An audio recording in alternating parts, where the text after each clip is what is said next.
ang napakatinding laban sa pagitan ni Song Jinwoo at ng Army of God ng Apostle Levitarum, na dito natin masasaksihan ang napakalaking grand reception na hinanda ng Monarch of Shadow para sa mga invader na kakarating lang from Dimensional Passage. At finally, nagkita na rin si Song Soho at ang Apostle Levitarum, kaya huwag na nating patagalin pa. Let's go! And please like and subscribe sa ating YouTube channel mga lods at mag-follow sa ating Facebook page. Salamat! Nagsimula ang chapter na ito sa Incheon International Airport na makikita natin ang dalawang staff ng Hunter Association na nakatambay sa gilid ng airport at mayroon silang inilagay na road divider. It's turned out na ang gate na kinuha ng Apostle Levitarum sa Chivalry Guild sa huling chapter ay sa Incheon International Airport pala lumitaw. At hindi pala ito isang pangkaraniwang gate dahil ito pala ay isang red gate, kaya pala pinilit itong kunin ng Apostle dahil kapag red gate malalakas ang monster na nasa loob nito.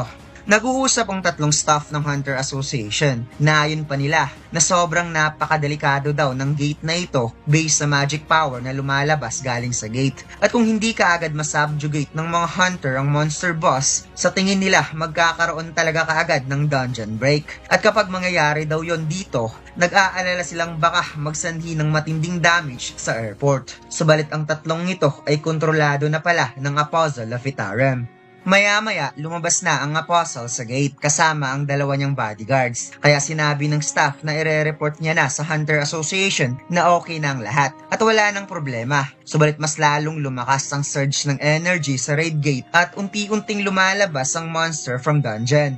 Ang isa sa pinakamaangas at sobrang simpleng design, ang pinakabagong John Mac anime t-shirt, ang The Strongest Duo. At hindi mo pagsisisihan ng bago nating John Mac t-shirt na 220 GSM na may 100% cotton. At ang DTF na sobrang tingkad ng kulay, available na ang design na ito sa ating Shopee store at TikTok shop. And by the way mga lads, mayroon tayong promo na buy 3 plus free. Kaya huwag na nating patagalin pa, bili na.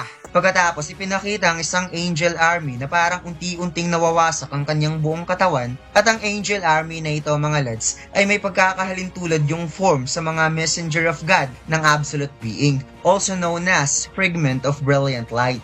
At base sa ipinapakita sa panel na ito ay mga alaala ng Apostle Levitarum na sinasabi niya ditong ang mga nilikha daw ay ginawa upang may sakatuparan ng kagustuhan ng kanilang Diyos. Ipinaliwanag ng Apostle Levitarum na kapag ang kanilang creator ay naboboard, kailangan nilang paglabanin ng isa't isa. At kung ang kanilang creator ay may kailangan ng isang bagay, gagawin nila ang lahat para ialay ito sa kanya dahil yan ang dahilan kung bakit sila nilikha at nag-exist sa mundong ito. At kung napapansin natin dito mga lods na inireveal na sa chapter na ito ang tunay na mukha ng Absolute Being na gustong sakupin ng universe na ginagalawan ni Jinwoo. Ipinagpatuloy ng Apostle ang kanyang kwento na isang araw daw may sinabi ang kanyang creator na isa daw sa kauri ng kanyang creator sa ibang dimensyon ay namatay. Kaya ibinigay ng kanyang creator ang isang makapangyarihang cup at inutusan siyang kunin ang rights ng isang mundo na walang nagmamay-ari. Sinunod nila ang salita ng kanilang Diyos at tinipon ng Army of God, ang hindi mabilang na believers sa kanilang mundo. Kaya ang kanilang buong army ay lumipad kaagad papunta sa mundo na walang Diyos. Sa sobrang lakas ng kanilang puwersa, sinabi ng Apostle na ang kapangyarihan na kanilang dala ay lampas talaga sa kanyang imahinasyon dahil kailangan nilang i-transport ang hindi mabilang na soldier. Subalit, ang dimensional na daanan ay sobrang ikli lamang habang daladala nila ang large amount of energy. At dahil doon, ang Army of God ay nangangailangan ng mahabang oras para dumaan at makalampas sa dimensional passageway. Hindi sila sumuko at sa huli, sila ay dumating sa mundo na walang Diyos. At sa lugar na yon, nakita nila ang kadiliman. Isang pitch black darkness na ayon pa ng Apostle na napakalalim daw ng kadiliman na ito para sisirin. At heto na nga mga lods, ipinakita si Song Jinwoo na nakaabang lang pala sa kanila at matyagang naghihintay sa pagdating ng Army of God sa ibang dimensyon at binigas ang salitang Arise na makikitang parang nilamon ng kadiliman ng buong Army of God sa paglabas ng napakalawak na shadow. Biglang umitim ang paligid at mayroon silang nakita na parang star na kulay asul, bagay na ikinagulat ng mga Army of God. Subalit ang star na yun pala ay ang millions of shadow soldiers ng ating bida na gusto silang palibutan upang i-corner ang buong Army of God. Sinabi ng Apostle na ang Army of Darkness daw ay nagpo-possess lahat ng tremendous strength. At makikita natin dito mga lads ang paglabas ng mga main shadow soldier ni Jinwoo, especially Billion, Bero, Igris at Tusk. Kahit nasa pinakamalayo, nagawang maibaon kaagad ni Jinwoo ang kanyang dagger sa isa sa mga Army of God at sinabi pa ng Apostle na ang darkness na ito ay sobrang nakakatakot in so many ways. Dahil kapag ang Army of God ay namatay, ay lalamunin daw ito ng kadiliman at nagiging isa sa mga shadow soldier at nagiging kalaban.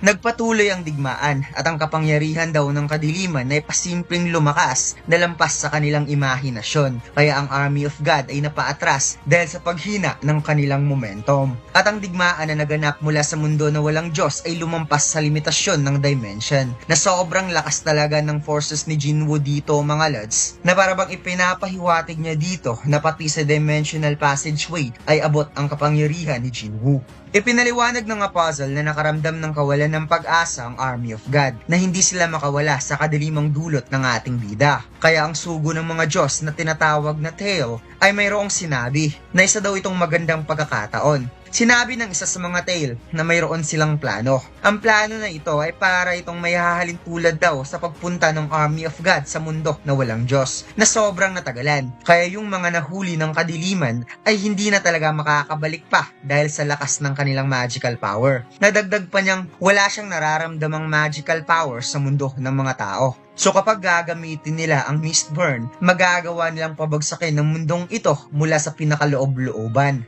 Ipinaliwanag na ang Mistburn ay isa sa mga low rank of believer ng kanilang Diyos na winasak at sinunog sa pamamagitan ng Fire of Fate. Subalit still, dala-dala pa rin ito ang will ng kanilang Panginoon.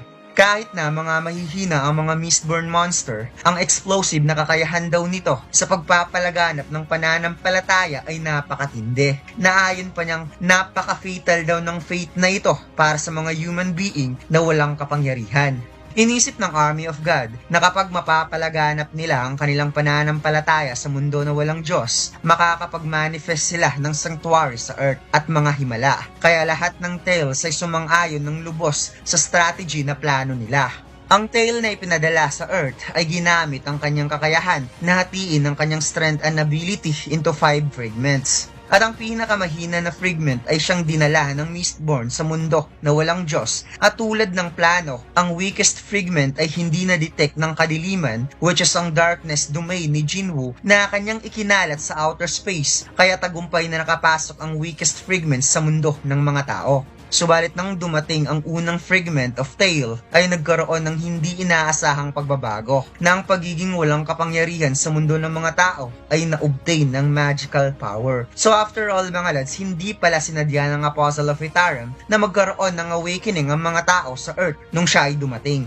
Kaya pagkatapos daw ng pangyayaring yon, nalaman niya na lumitaw ang magic powers sa mundo ng mga tao, kasama ang napakalaking sakuna. Kaya ang unang fragment ay nakapagpasya na maghintay sa iba pang fragment at recently lang nakapag-fuse na siya ng pangalawang fragment at sinabi pa ng Apostle na kung iisipin daw, dapat makaranas ng malaking pagbabago ang mga tao sa panahon ng digmaan laban sa kanila. Kaya napaisip siya na mayroon talagang nagplano dito. At dagdag pa niya na hindi dapat mangyari ang ibang pag-urong sa kanyang plano dahil ang mga tao daw ay importanteng maunawaan kung sino ang may potensyal na pinaka nasa tugatog na entities o kilala rin sa tawag na Hunter upang matupad ang kanyang tungkulin bilang Fragment of Tail. So itong Apostle of Itaram mga lads ay kinumpirma na nga na siya ay Fragment of Tail sa kanyang creator o absolute being na may hahalin tulad natin sa isang Fragment of Brilliant Light na alam naman nating sila ay mga messenger of God. Habang nakatayo ang Apostle of Itaram sa arrival area ng Incheon International Airport, biglang nagkaroon ng distraction na sobrang ikinagulat ng mga tao na nandoon, lalo na nang nakita nila ang mga high-level goblin kasama ang kanilang leader, na mala high orc ang pormahan.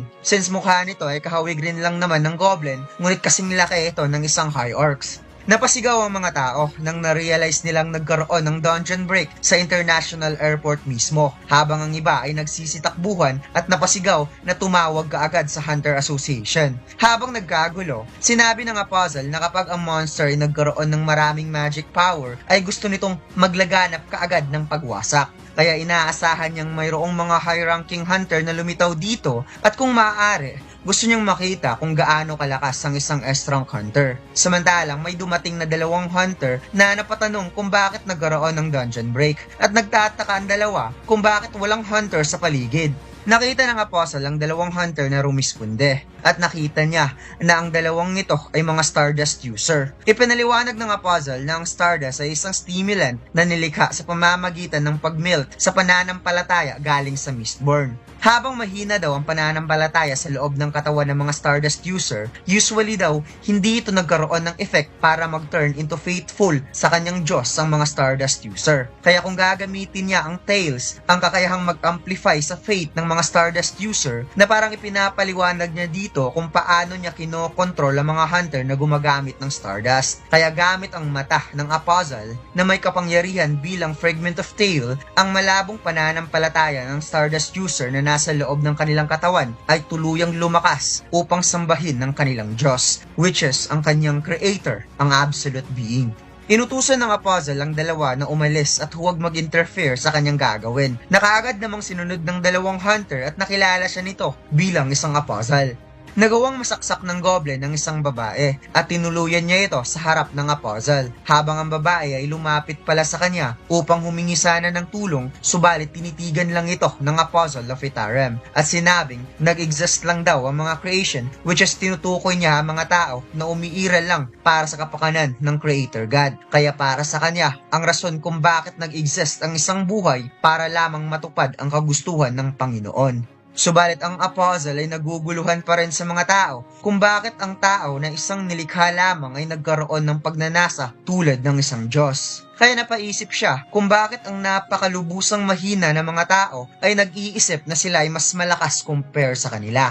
Tumakbo ang isang lalaki habang lumuluha at napansin niya na mayroong lalaking kalmado na pumasok sa danger zone kahit nagkagulo na. At ito ay wala ng iba kundi si Song Soho na kasalukuyang isinuot ang kanyang mask at sinabi ng ating bida na hindi siya makapaniwala na nagkaroon kaagad ng dungeon break sa paglapag niya sa Korea. Napadapa ang isang matanda at napasigaw dahil patake na sa kanya ang leader ng mga goblins. Ngunit mabilis nagresponde ang ating bida gamit ang kanyang nikik na tumama rekta sa mukha ng monster. Sinabi ni Soho sa civilian na tumakbo na kaagad at siya na ang bahalang pumigil sa mga monster, habang nagulat naman ang Apostle of Itarim nang nakita ang ating bida. Lalo na nang tumama ang sipa nito sa mukha ng goblin at gamit ang ruler authority, pasimpleng tinapos ang iba pang monster using kasaka dagger. Biglang naalala ng Apostle ang sinabi ni Lee Min-song patungkol sa isang hunter na nakasuot ng black mask na siyang sumira sa Hyena Guild, kaya wala nang iba pang naisip ang Apostle na ito na ang tinutukoy ni Lee Min-song, ang Black Mask Hunter. Habang nililinis ni Soho ang mga goblin, napaisip ang ating bida kung ano ang nangyari dito dahil alam niya na hindi hahayaan ng Hunter Association na magkaroon ng dungeon break sa lugar kung saan magkakaroon ng napakaraming casualties. Kaya napagdesisyonan niyang uunahing iligtas at ilayo ang mga tao sa loob ng airport. Samantalang, ang Apostle of Itarim ay kalmado lamang inoobserbahan ng galaw ni Soho at nakita niya na wala kahit kaunting pananampalataya galing sa Mistborn ang umiiral sa loob ng katawan ni Soho. Kaya na-realize niya na ang taong ito ay ni minsan hindi nakapag-consume ng Stardust at naramdaman din niya ang magic power ni Soho ay equal kay Lee Min-song o mas mataas pa. Itinuon ni Soho ang kanyang kamay sa mga bangkay upang magsagawa ng shadow extraction. Natagumpay namang na-extract ng ating bida ang tatlong goblin at kaagad niyang inutusan na tulungan ng mga taong nahihirapang makapag-evacuate palabas ng airport. Subalit ang Apostle of Itarim ay napadilat ang mata. Hindi siya makapaniwala sa kanyang nakita dahil ang nasaksihan niyang kapangyarihan na ginamit ni Soho, kung hindi siya nagkakamali, ay ang authority na ginamit ng Darkness, which is ang Shadow Monarch, kaya hindi siya makapaniwala na mayroon palang tao dito ngayon sa Earth na kayang gumamit ng authority of Darkness. At na-realize din ng Apostle of Itarim na may katuturan din kung bakit inatake ng nakamaskarang ito ang Hyena Guild at sinira ang kanilang plano dahil ang taong ito ay related pala sa Darkness. May biglang napansin si Soho at kaagad na gets ng puzzle na dapat muna niyang itago ang kanyang presensya sa ngayon upang hindi malaman ng taong ito ang kanyang existence. Subalit ang nakita pala ng ating bida ay ang nasa likod ng puzzle, isang napakalaking fuel tank truck na lumipad sa ere kung saan mabilis itong bumangga sa transparent glass at nagkaroon ng malakas na pagsabog. Nagulat na lamang ang puzzle dahil biglang nagdash sa kanyang harapan si Soho at sinabi ng ating bida na di daw niya naisip kung bakit lumipad papunta dito out of nowhere ang napakalaking truck. At maya-maya ang fuel tank truck ay nagawang mahati ni Soho at sinabi, "Okay ka lang ba, bata?" Na kung iisipin, hindi pa ginamit ni Soho ang band skill sa ginawa niya at walang gunlet ang kamao, he's just a masked guy with normal state. Biglang lumitaw sa harap ni Soho ang napakalaking Minotaur at habang sumisigaw ang monster, napakamot na lamang sa ulo ang ating bida na para bang naguguluhan si Soho kung bakit nagkaroon ng Minotaur dito kaya napatanong siya kung ito ba ang boss ng mga monster. Naramdaman ni Vero na mayroong energy of Etarium ang monster na ito. Kaya na-realize ni Soho ang pagkakaroon ng dungeon break ay kagagawan ng puzzle of Etarium. At napatingin si Vero sa kabilang side dahil mayroon siyang napansin na bata kanina, ngunit nawala na lamang ito bigla. Kaya naisip niya na baka nag-i-imagine lang daw siya. Ngunit ang hinahanap niya ay nasa likod pa rin, lumipat lang sa kabilang side. And I guess nakaramdam ng familiar energy si Vero kaya niya ito napansin. Nagsagawa ng pag-atake ang Minotaur towards Soho, ngunit alam naman nating hindi nagpapatalo ang ating bida kapag suntukan ng labanan at lahat daw ng stats points na nakuha niya nung umabot siya ng level 35, inilagay niya sa strength na makikitang nasa 77 points na ang strength ni Soho kaya ang salpukan ng kanilang kamao ay nagkaroon talaga ng good matchup since malakas din ang punching power ng Minotaur. Napaisip ang puzzle of Etarium kung ginagawa ba ito ng nakamaskara para iligtas siya dahil inisip nito na siya ay isang young human child although nakakagamit daw ito ng Authority of Darkness, subalit ito daw far away weak compare sa tunay na darkness na nakaharap niya. However, sa ngayon, hindi pa niya matukoy ang tunay na potensyal ng taong ito. Samantalang hindi na nakaporma ang Minotaur at patuloy na itong binugbog ni Soho hanggang sa tumama sa mukha ang napakatinding sipa na nagpayanig sa monster. Habang pinapanood ng puzzle of Etarium ang laban, naisip niya na napakaswerte daw niya sa pagkakataon na ito dahil ngayon mismo tatapusin niya ang taong ito. Subalit ang hindi niya napansin na mayroong infamous someone na dumating na napawika, "Late na yata ako," at gusto niyang tapusin kaagad ang trabahong ito. Lumalagablab at nagliliyab ang apoy sa kamay ng hunter at itinuon niya ang kapangyarihan sa mga monster upang magsagawa ng fireball magic kaya napadilat na lamang ang mata ng puzzle of Etarium sa kanyang nakita na kahit si Soho ay napatigil nang napansin ang napakaraming apoy na umuulan sa paligid. Ipinakitang nagulantang ang lahat ng goblin sa kanilang nakita at mukhang alam na natin kung sino ang hunter na ito mga lads. Walang ibang hunter na kayang gawin ng ganito ka-massive na fire magic kundi si Choi Jong-in lamang, ang tinaguriang the strongest hunter in Korea bago nagkaroon ng awakening si Jinwoo at naging a strong hunter. Nakaramdam ng mala-impyernong moment ang mga goblins sa tindi ng apoy at napaisip ang ating bida kung bakit bigla na lamang lumitaw ang mga fireball out of nowhere at inatake ang mga monster. Mahirap man daw paniwalaan ngunit napakarami daw monster ang namatay sa isang atake lamang. Nakita ni Soho ang hunter na siyang nagko-control sa mga apoy at na-realize niya na ang hunter na ito ay wala ng iba kundi ang strong hunter na si Choi Jong-in. Napangiti si Mr. Choi nang nakita niya ang Minotaur na nakayanan ng fireball na pinakawalan niya at na-realize niya na mukhang matigas talaga ang monster na ito. Kaya sa pagkakataon daw na ito kung saan parang may inipon na apoy sa dalawang palad ni Choi Jong-in at unti-unti niyang hinila ang isa niyang kamay na para bang gagawa siya ng creation magic bow with flame arrow towards Minotaur ngunit hindi nagpatinag ang monster dahil bigla itong tumalon upang magsagawa ng pag-atake kay Choi Jong-in. However, parang hanggang dito lang magtatapos ang buhay ng monster na ito sa lakas ng flame arrow na makikitang sapol sa kanyang mukha ang ataking ito. Tumagos sa gusali ang atake sa sobrang lakas ng flame arrow at di ko naisip na ganito kalakas ang ataking ito dahil literal talagang tumalsik sa napakalayo ang Minotaur na para bang binala siya ng kanyon, kala ko masusunog lang siya. Ipinakitang nagkaroon ng malaking butas ang gusali at unti-unti niyang inapula ang apoy sa paligid kaya napawaw ang mga tao nang nakita si Choi Jong-in na isa talagang maaasahang hunter. Napansin niya na parang biglang nawala ang batang nakita niya kanina at nagtataka siya kung bakit ang hunter na nakipaglaban nung hindi pa siya dumating ay bigla na lamang umalis at hindi man lang siya pinasasalamatan. Samantalang si Soho ay napabuntong hininga at nagpapasalamat siya na dumating si Choi Jong-in dahil nagkaroon siya ng chance na makatakas upang hindi ma-expose ang kanyang identity. Naisip rin ni Soho ang pagiging active ngayon ng Apostle of Etarem at gumagawa ito ng hakbang na hindi napapansin. Kaya di talaga siya makapaniwala na inatake nito ang mga sibilyan sa lugar kung saan maraming tao. At heto na nga mga lods, ang pinakamaangas na pwede mong suotin sa Christmas party ngayong December, ang Speed Kingdom t-shirt. Isa ka ba sa fan ng Socrates family? Ito na yung chance mo para maging member ng Speed Kingdom. Well, ang front design natin mga lods, ang Black Clover na kulay purple na mas pinagandahan natin. At syempre, ang back design, ang Speed Kingdom na sobrang simple subalit napakaangas. Maangas talaga to mga lods dahil ito ang palagi kong sinusuot lalo na kung pupunta ako sa mall or vacation dahil hindi lang maganda at simple, lumilitaw talaga ang tunay na kulay. Available ang design na ito sa ating Shopee store at TikTok shop. Ang link ay nasa comment section.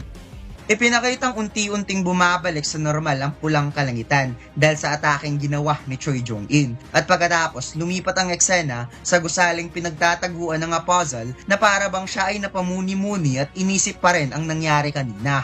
Napansin niya na may gate na biglang lumitaw sa tabi niya at nagkaroon nito ng napakaliwanag na ilaw sa gitna at bigla itong nagsalita na wikang "Long time no see, second fragment." Sinabi ng Apostle na sa wakas dumating na ang pangatlong fragment at bago niya ibigay ang katawan na ito, gusto niya munang bigyan ng kaunting briefing ang third fragment na ang mga tao ay mayroong tinatawag na hunter. Ito daw ay mga living organisms sa mundo na nagpopossess ng magic power at mayroong mga nilalang na kilala bilang a strong hunter na nagpopossess ng immense magical power at dapat silang mag-ingat sa mga hunter na ito at mayroon ding variable na dapat nilang ma-eliminate kaagad. Pinatigil ng third fragment ang second fragment sa pagsasalita at sinabi na titingnan niya ang memory ng katawan pagkatapos niya itong ma-obtain at ang ibang mga detalye. Sa ngayon tapos na daw ang duties ng second fragment at oras na para i-absorb niya ang second fragment base sa kanilang naging plano.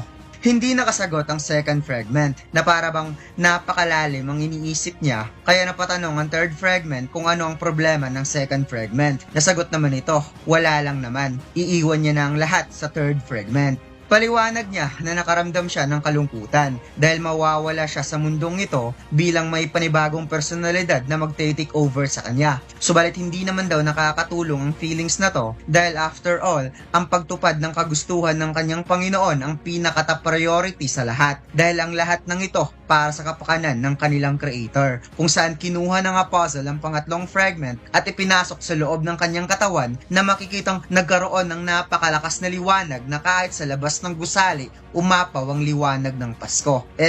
Liwanag ng third fragment.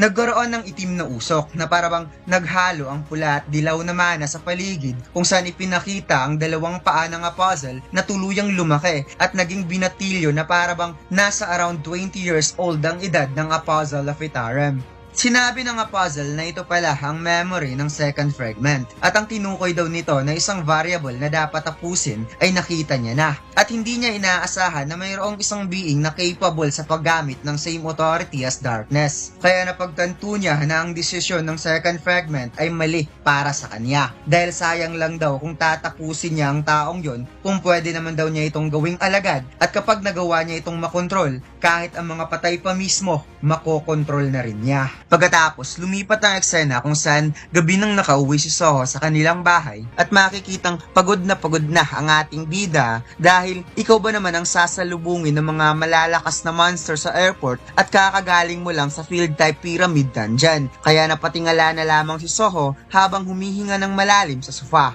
Napansin ni Vero na parang sobra ata ang pagod ng young monarch. Kaya napatugon si Soho na pagod talaga siya.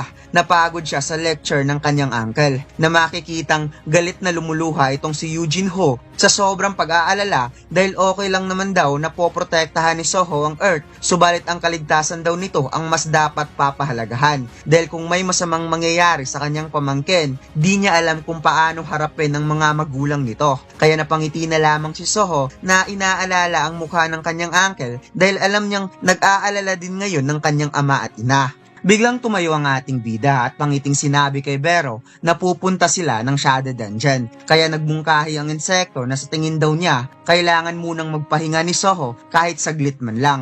Nasagot naman ang ating bida, rest can wait. Sinabi ni Soho na babalik naman siya kaagad, hindi kasi niya nakumpleto ang daily quest at ayaw niyang palagpasin ng kahit anumang daily rewards na kanyang makukuha, kaya napaisip na lamang si Vero na baka naa-addict na daw itong si Soho sa pagiging malakas. Pagkatapos, lumipat ang eksena sa loob ng Shadow Dungeon kung saan napadilat ang mata ng ating bida at wala siyang ibang nasabi kundi what. Dahil tapos na daw ang kanyang daily quest at sinabi ng system na tinalo na daw niya ang lahat ng natirang monster sa loob ng Shadow Dungeon, kaya siya ay napatanong kung ano ang nangyayari dito. Tahimik lang si Lady Ethel habang si Gray tahol ng tahol na para bang nagsusumbong, ngunit ang pinakasala rin sa lahat ay itong si Amot dahil buong gabi palang pinatay ni Amot ang lahat ng goblin sa loob ng Shadow Dungeon. Napaliwanag naman niyang nilinis lang naman daw niya ang lahat ng nakikita niyang loathful servant ni Tarnak sa tirahan ng Young Monarch at bilang pangako niya sa Young Monarch, wala daw siyang pinatay na tao. Napahawak na lamang sa ulo si Soho na parabang nagluluksa ang tatlo kasi dahil daw sa ginawa ni Amot ang kanyang growth ay babagal. Since pinatay ni Amot ang lahat ng monster, hindi niya na magagawa ang kanyang daily quest. Bagay na nagbigay ng katanungan sa isipan ni Amot. Sinabi ni Amot na kung gustong lumakas ng Young Monarch ay kaya niya itong bigyan ng training kung saan parang nabuhayan ng loob ang ating bida at dagdag pa ni Amot, hindi din daw siya malakas nung una kaya alam niya kung paano lumakas kaya bibigyan niya ng training ang Young Monarch upang lumakas. Biglang nag-notify ang system na mayroong quest na dumating, isang daily quest preparation to become stronger at tinanong ang ating bida kung tatanggapin ba niya ito.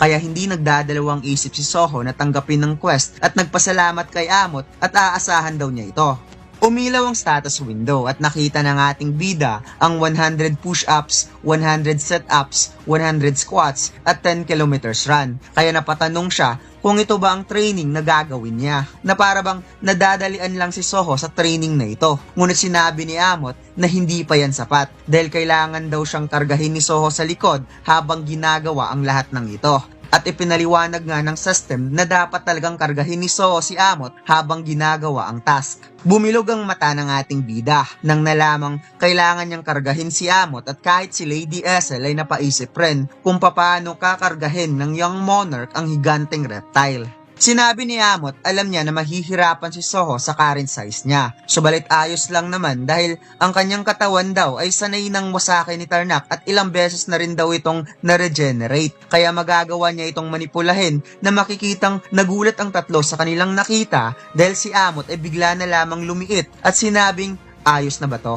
Sinabi ni Amot na sisimulan na nila kaagad ang training kung saan dumapa kaagad si Soho upang mag-push up ngunit parang nagdududa siya sa pwedeng mangyari kapag sasakay na si Amot sa kanyang likod.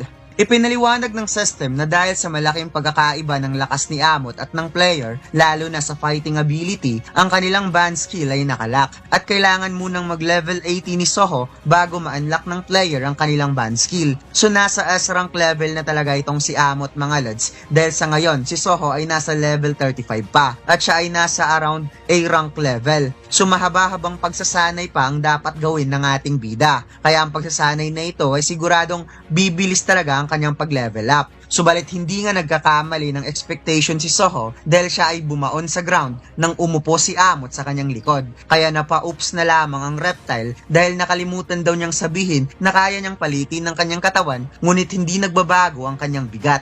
Sobrang nag-aalala ang tatlo habang tinitingnan ng sitwasyon ni Soho, ngunit ang mukha ni Vero ay hindi yata nag-aalala. Parang galit na ata ang insekto. Pinilit ni Soho na i-push ang sarili, ngunit nararamdaman niyang parang mapupunit ang kanyang braso sa sobrang bigat ni Amot. At sinabi ni Amot na alam naman niyang mahirap ito para sa young monarch, subalit kailangang kumapit ni Soho upang magkaroon ng breaking down at regeneration sa katawan dahil ito lang daw ang natatanging paraan na alam niya upang lumakas ng mabilis. Pagkatapos, lumipat ang eksena sa Near Pajo Field Type Dungeon kung saan ipinakita ang isang tao na nasusunog sa kulay asul na apoy at lumalabas na ang Field Type Dungeon na ito ay isa sa mga Stardust Factory ni Lee Min-song. Ipinakilala ang isang demon na nagngangalang Mormo ang tagapangasiwa ng Stardust kung saan tinanong ni Lee Min-song ang demon kung hanggang kailan niya ito gagawin. Sinabi ng demonyo na nanumpa daw itong si Lee Min-song na maging parte dito dahil ang kanilang maruming buhay ay iniligtas daw ng The Chosen One. And I guess ang Chosen One na tinutukoy niya dito ay ang Apostle of Itaram. Kaya parang nainsulto itong si Lee Min-song nang narinig ang salitang maruming buhay kung saan bigla niyang pinatamaan ng dagger ang baba nito kaya tumalsik ang mga naputol na tentacle sa baba ng demonyo. Nagalit si Lee Min-song dahil kinumpara daw ng demonyo ang kanyang buhay sa buhay ng isang monster kaya binalaan niya itong patayin kung uulitin ang mga sinabi. Tinanong ni Lee Min-song kung nasaan na ang bata dahil malapit na daw bumalik sa Korea si Lim Tae-gyo kaya inutusan niya ang demonyo na tanungin ang bata patungkol sa ipinangako nito sa kanya na sagot naman ng demonyo, abala daw ngayon ang apostle. Ibinigay ng demon kay Lee Min-song ang stimulant stone at tinanong siya nito kung bakit hindi ito gumagamit ng stone since gusto palang lumakas ni Lee Min-song at naalala niya ang The Chosen One na siyang nagligtas sa kanya nung winasak ng Shadow Monarch ang Demon Realm habang siya ay tumatakas sa Dimensional Crack. Kaya sobra ang kanyang pasasalamat dahil nagpalaganap ito ng Stardust sa Demon Realm at dahil dito nagawa nilang ma-destroy ang traidor na household which is ang Radero clan. Kaya ipinaliwanag niya na kung susunod lang daw si Lee Min-song sa puzzle, makukuha nito ang lakas na lampas na meron si Lee Min-song ngayon at pwede na nitong talunin ang tinutukoy nitong si Lim Tae-gyo. Itinapon ni Lee Min-song ang kanyang sigarilyo at sinabing may alam ka ba patungkol sa S-rank at pinayuhan niya ito na huwag umakto na alam ang lahat at huwag siya bigyan ng kahit anumang payo dahil hinding-hindi niya ito gagamitin. Habang papalis na si Lee Min-song, sinabi ng demonyo na ang mga tao daw ay mga tanga, kaya ito daw ang dahilan kung bakit nananatili pa rin itong talunan. Ipinakitang nasa labas na ng dungeon si Lee Min-song at makikitang inis na inis ang mukha nito dahil kailangan niyang gawin ang pinag-uutos ng apostle until magagawa ng patayin ng bata si Lim Tae-gyo at pagkatapos ire-report niya ito sa Hunter Association at ang association ng bahalang mag-aasikaso sa apostle at siya ay babalik na sa normal na buhay kung saan matatamasa niya ng muli ang kasikatan. Subalit ang hindi alam ni Lee Min-song ay mayroong babaeng nakamanman sa kanya na nakatayo sa itaas ng tower at kaagad tumawag ang babae sa association chairman upang i-report na si Lee Min-song ay kakalabas lang sa Paho Field Type Dungeon. Inisip ni Woo Jin-chul na malaki ang kanyang kutob na sa lugar na yon doon ginagawa ang Stardust kaya inutos ng chairman kay Hunter Baek Miho na pakisundan si Lee Min-song.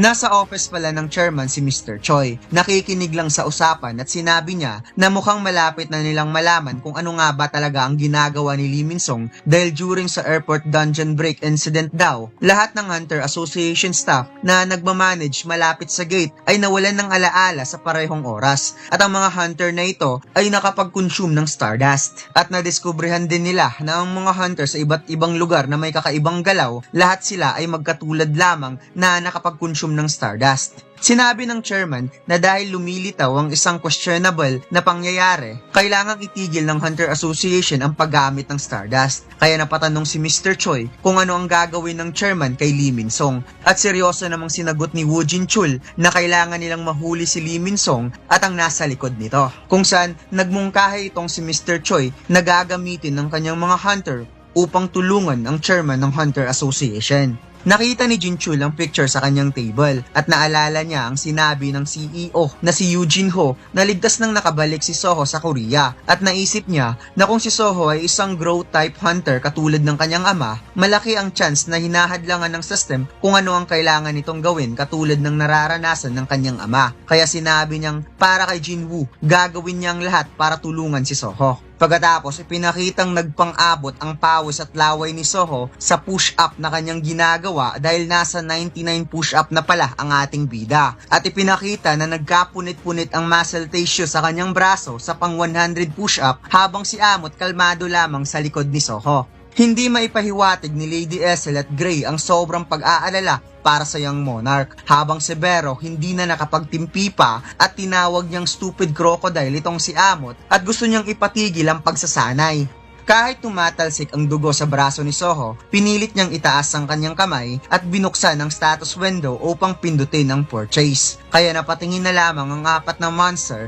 dahil bumili pala ang ating bida ng recovery potions at sinabing mahusay ang pagsasanay na to dahil gusto niya talagang lumakas bago niya makalaban si Lee Min-song. Kaya napangiti na lamang si Master Amot nang sinabi ni Soho na mayroon pa silang task na gagawin at ipinakitang batak na itong si Soho mga lods. Sobrang bilis ang paglaki ng muscle sa kanyang braso at may kukumpara mo talaga ang katawan niya kanina na parang binibuild up talaga ang katawan ni Soho based sa kanyang fighting style, which is mostly gumagamit siya ng kamao at mukhang pangbugbugan talaga ang katawan na to. Nagsimula ang chapter na ito kung saan napahawak bibig na lamang itong si Lady Essel habang nakikita ng dalawa si Soho na bumibilang sa pang 22 repetition sa kanyang setups at ang ikinasorpresa ko dito mga lods ay itong si Amot na kaya pa pala niyang paliitin ng maigi ang kanyang katawan upang makapag-perform si Soho ng setups habang siya ay binubuhat. Ipinakitang duguan na naman ng ating bida dahil sa sobrang intense ng kanyang training na hindi nakakayanan ng kanyang katawan kaya hindi talaga maiiwasang magkaroon ng napakaraming potions barrel upang maibalik kaagad ang kanyang nawalang health points.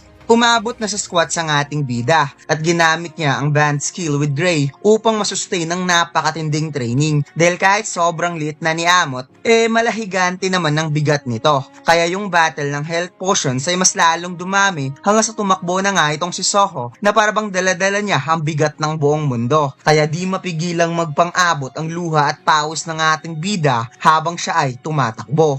Habang nasa likod si Amot, naisip ng Reptile, do kailangan pa daw ng skill para matapos lang ang training na to, hindi niya inaasahang pwede pala yun gawin. However, ang Young Monarch daw ay never na-give up at laging gumagawa ng solusyon. Kaya sa tingin niya, maaaring one day malalampasan ng Young Monarch si Tarnak o kahit ang iba pang Monarchs. Pagkatapos, napasigaw na lamang si Soho sa sobrang sakit ng kanyang likod at bumili kaagad ng health potions. Ipinakitang hindi kinaya ni Gray ang training at kahit si Soho ay hindi may pinta ang mukha sa sobrang putla na parabang nawalan ng kaluluwa ang ating bida sa sobrang pagod. Nag-notify ang system na dumating na ang reward ni Soho sa daily quest niya ngayong araw. Kaya napatugon nitong si Vero na sa wakas tapos na ang training. Subalit kahit hindi na halos maigalaw ang katawan ng ating bida na parang dumikit na ang katawan nito sa floor, pinilit pa rin niyang pindutin ng accept reward. Na habang ginagawa daw niya ang mala-impernong pagsasanay, hindi naman daw ito big deal sa kanya. Kasi dahil sa nabibigay nitong reward, nagawa niyang makapag-level up at ang kanyang endurance and strength ay mas lalong tumaas.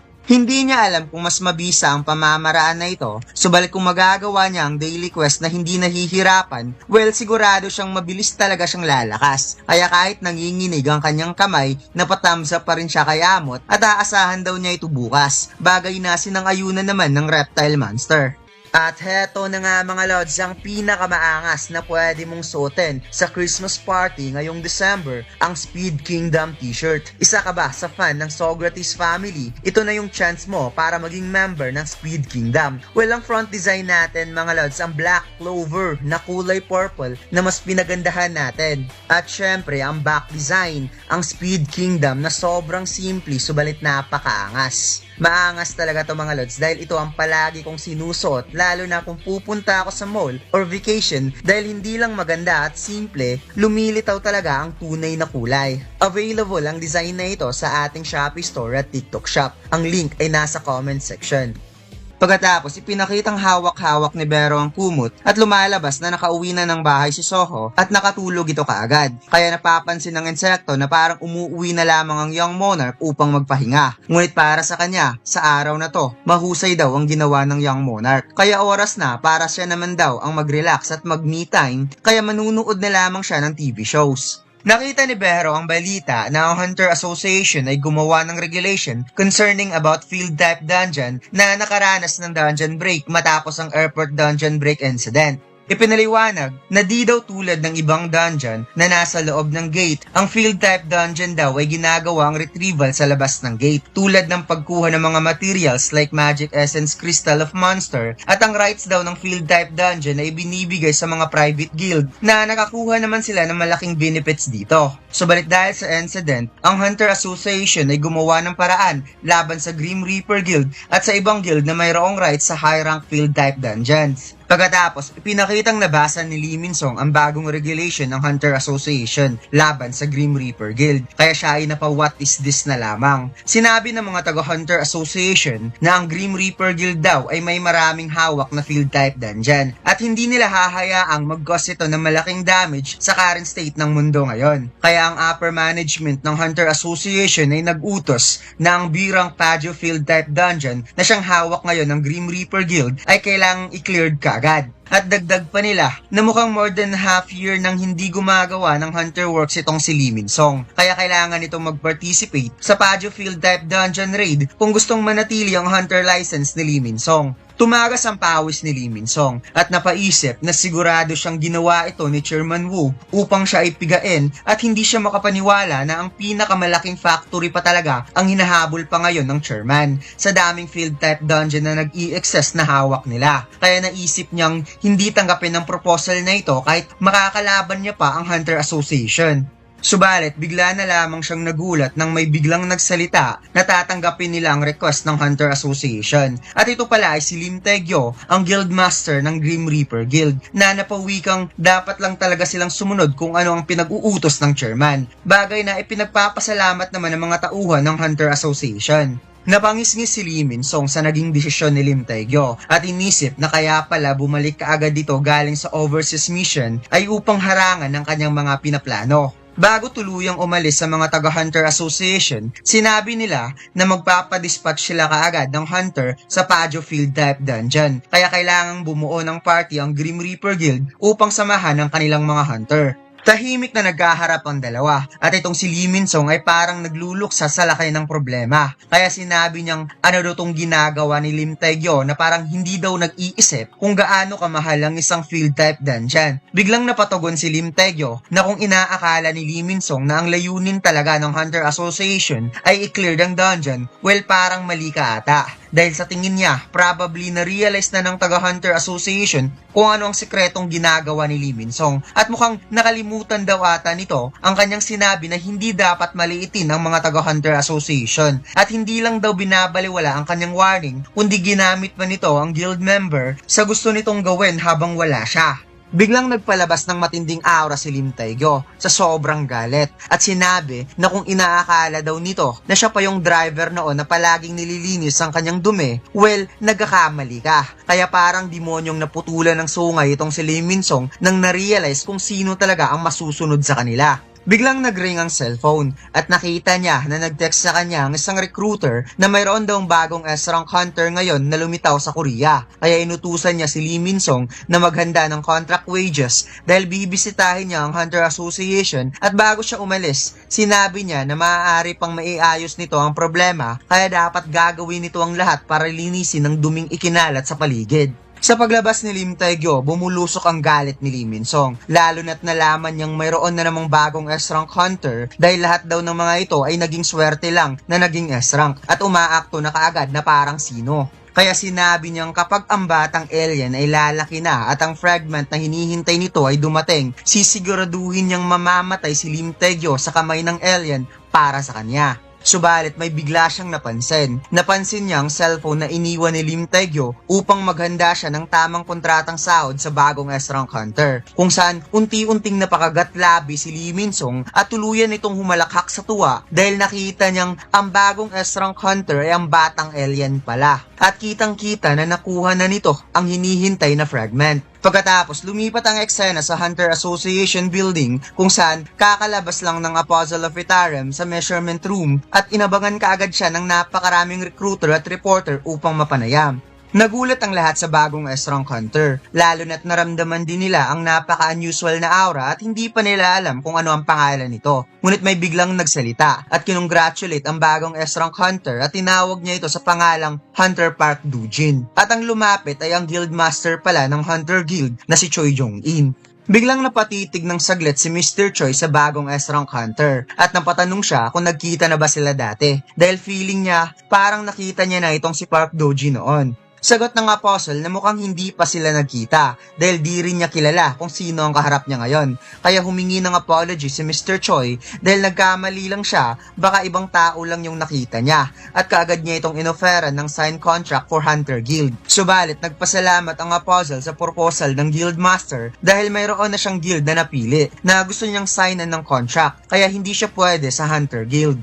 Ipinakitang nagmamadaling naglalakad papasok sa Hunter Association si Lim Tae-gyo at nagtatanong kung nakaabot pa ba siya sa bagong Strong Hunter, kung saan nagulat ang lahat sa pagdating ni Lim Tae-gyo habang siya ay papasok dahil ang Apostle ay nakaturo sa kanya na parang sumakto lang ang pagpasok niya sa pagtanggi ng Apostle dahil ang tinutukoy niyang guild ay ang Grim Reaper Guild. Pagkatapos makalipas ang isang linggo, naganap na ang Pajjo Field type dungeon raid at makikita ang factory na ito ay may malaking butas sa gitna. Ipinakita ang isang babaeng palangiti na kumakamot pa sa kanyang ulo habang sinasabi na nandito daw siya para mag-join sa Pajjo Field type dungeon raid dahil nag-request sa kanya ang Hunter Association at nagpakilala ang napaka-adorable na babae na siya si Baek Miho from White Tiger Guild, isang A-rank hunter. Nagpakilala din si Lee Min-sung kay Baek Miho at nagpasalamat sa pagsali sa raid upang tulungan sila. At pangiti niyang sinabi na mukhang ang raid daw na ito ay parang nakasagabal pa para kay Miho. Nasagot naman ng babae na natural lang daw ang pagtulong. Ngunit ang palangiting babae ay parang nag-iba ang timpla dahil sinabi niya sa kanyang isipan na mukhang mayroon talagang rason kung bakit naging best actor itong si Lee Min-sung. At alam niya sa kaloob-looban daw nito ay parang nabubulok na napakabahong pag-uugali, ngunit sa panlabas na anyo ay nagpapakita ito ng kabaitan.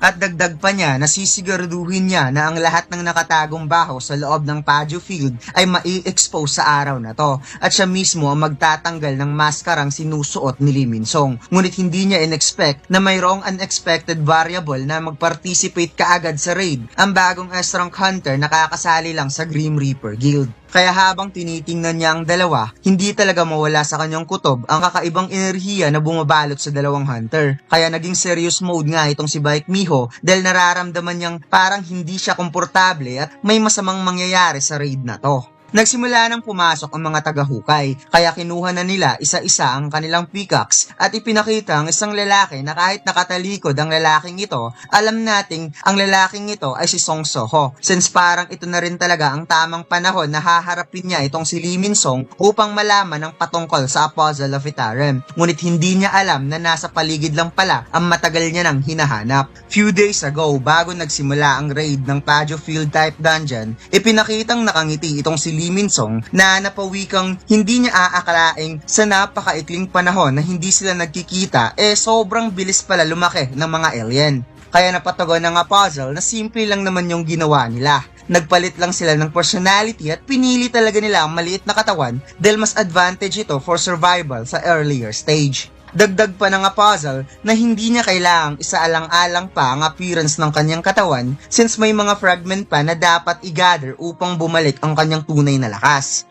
Biglang napatanong si Lee Min-sung kung ano ang meron sa pangalang Park Dojin at bigla itong naging hunter na parabang mayroon itong pinaplano. Sinabi ng Apostle na ang pangalan na ito ay binigay niya talaga sa kanyang sarili upang makagalaw siya publicly at ang pagiging hunter ay ang magpapahintulot sa kanya sa paggawa ng mga bagay na gusto niya. Tinukoy ni Lee Min-sung ang ginawang kaguluhan ng Apostle of Itarim sa airport dahil ito ang dahilan kung bakit ang Hunter Association ay hinahabol siya ngayon at ang ginagamit na excuse ay ang civilian damage. Kaya kapag ang Stardust Factory ay matuklasan ng Hunter Association sa Pajjo Field type dungeon, siguradong ito na ang magiging katapusan nilang dalawa. Inilagay na nga Puzzle ang kanyang mainit na tsaa sa maliit na platito at sinabing, huwag kang mag-aalala, Lee Min-sung, dahil sasali ako sa raid ng Grim Reaper Guild upang maiwasan ang mga pwedeng mangyari at ang lahat ng hunter na sasali sa raid party ay gagawin niyang believers. Kaya kahit makita pa nila ang factory, hindi nila ito maaalala. Napasmirk si Lee Min-song sa panimulang plano ng Puzzle of Vitarum, ngunit tinanong niya ito kung kaya ba nitong talunin si Lim Taegyo na isang S-rank hunter. Kaya nag-gets ng Puzzle na tinukoy nito ang kanyang ipinangako, ngunit makikita sa mga mata ng Puzzle na mayroon itong na-realize na pagkatapos daw niyang makilala si Lim Taegyo, sigurado siyang kapag maglalaban silang dalawa, subalit biglang pinutol ni Lee Min-song ang kanyang pagsasalita dahil wala daw siyang pakialam kung mamamatay man ang dalawa basta matupad lang ang pinangako nito sa kanya. Pagkatapos, lumipat ang eksena sa office ng chairman, kung saan napaisip itong si Woo Jin-chul sa magaganap na raid sa Paju Field type dungeon at ang koneksyon ni Lee Min-song sa Stardust dahil kailangan talaga nila makakuha ng solidong ebidensya sa raid na to. At wala naman daw dapat ikabahala patungkol sa pagsasaalang-alang sa mga hunter na kasama sa raid dahil malaki ang kanyang tiwala kay Baek Miho na isang A-rank hunter at in case kapag magkakaroon talaga ng emergency, nandiyan naman daw si Hunter Choi Jong-in na handang tumulong at iba pang S-rank hunter na naka-standby. Naisip rin ni Chairman Woo Jin-chul ang bagong S-rank hunter na bigla lang lumitaw na si Park Do-jin na isa itong unpredictable variable. The fact na sumali ka agad dito sa Grim Reaper Guild nung simulang planuhing i-raid ang Paju Field type dungeon kaya sa tingin niya sa sitwasyon na ito ay favor talaga kay Lee Min-song. At mayroon pang isang bagay na nagpabagabag sa kanya, ang pag-join ni Soho sa excavation team. Nagtataka siya kung isa lang itong coincidence or tinadhana, kaya inaprubahan niya ang participation ni Soho. Subalit di niya alam kung tama ba ang desisyon na to at kung parte ito sa mga plano para kay Soho, well, wala siyang magagawa kundi kailangan niya itong tulungan. Pagkatapos, lumipat ang eksena sa nagaganap na raid kung saan nagpakawala ng fire breath ang isang salamander monster towards sa mga hunter. Nakagad namang dinepensahan ng dalawang tank hunter ngunit napatugon ng isang tank na hindi niya kakayanin kung magtatagal pa ang ataking ito kaya hihingi siya ng tulong sa strike squad. Biglang napaklinch ng kamao si Miho at nagulat na lang ang tank hunter nang dumaan ito sa kanyang harapan na para bang plano nitong labanan ng mga monster ng sabayan. Kaya nang muling nag-unleash ng fire breath attack ang monster ay bigla na lamang nagdash si Miho at pinatikim ng napakainit na left hook na kaagad sinundan ng nagbabagang uppercut. Nag-ala observation haki mode si Miho nang napansin ang paparating na atake sa kanyang likuran kaya mabilis niya itong naiwasan at direktang tinukuran ng likod ng monster pagkatapos bigla na lamang siyang nawala na parang bula at lumalabas na tumalon pala si Miho galing sa likod at kasalukuyan na itong nasa itaas upang maghanda ng mabilisang pag-atake kung saan napatingala na lamang ang monster nang bigla niyang nakita ang nagbabagang kamao nito na makikitang bumaon talaga sa kanyang ulo ang suntok ni Miho na parang binagsakan ng mundo ang salamander monster nang bumagsak ito sa lupa.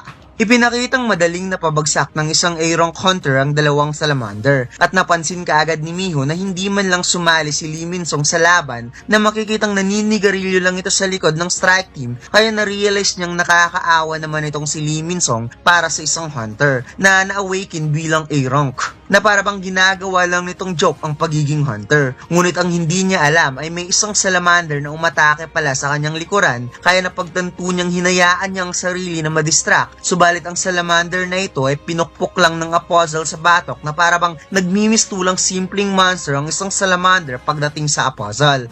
Napatitig ang puzzle sa kanyang kamay na parabang nanibago siya since ito ang unang pagkakataon na ginamit niya ang kanyang lakas kaya sinabi niya kay Miho na kung maaari ito ay mag-ingat. Ngunit ang babaeng hunter ay napadilat na lamang sa kanyang nakita dahil hindi siya makapaniwala na ganun lang kadaling pinabagsak ng bagong S-rank hunter ang isang salamander in just one hit.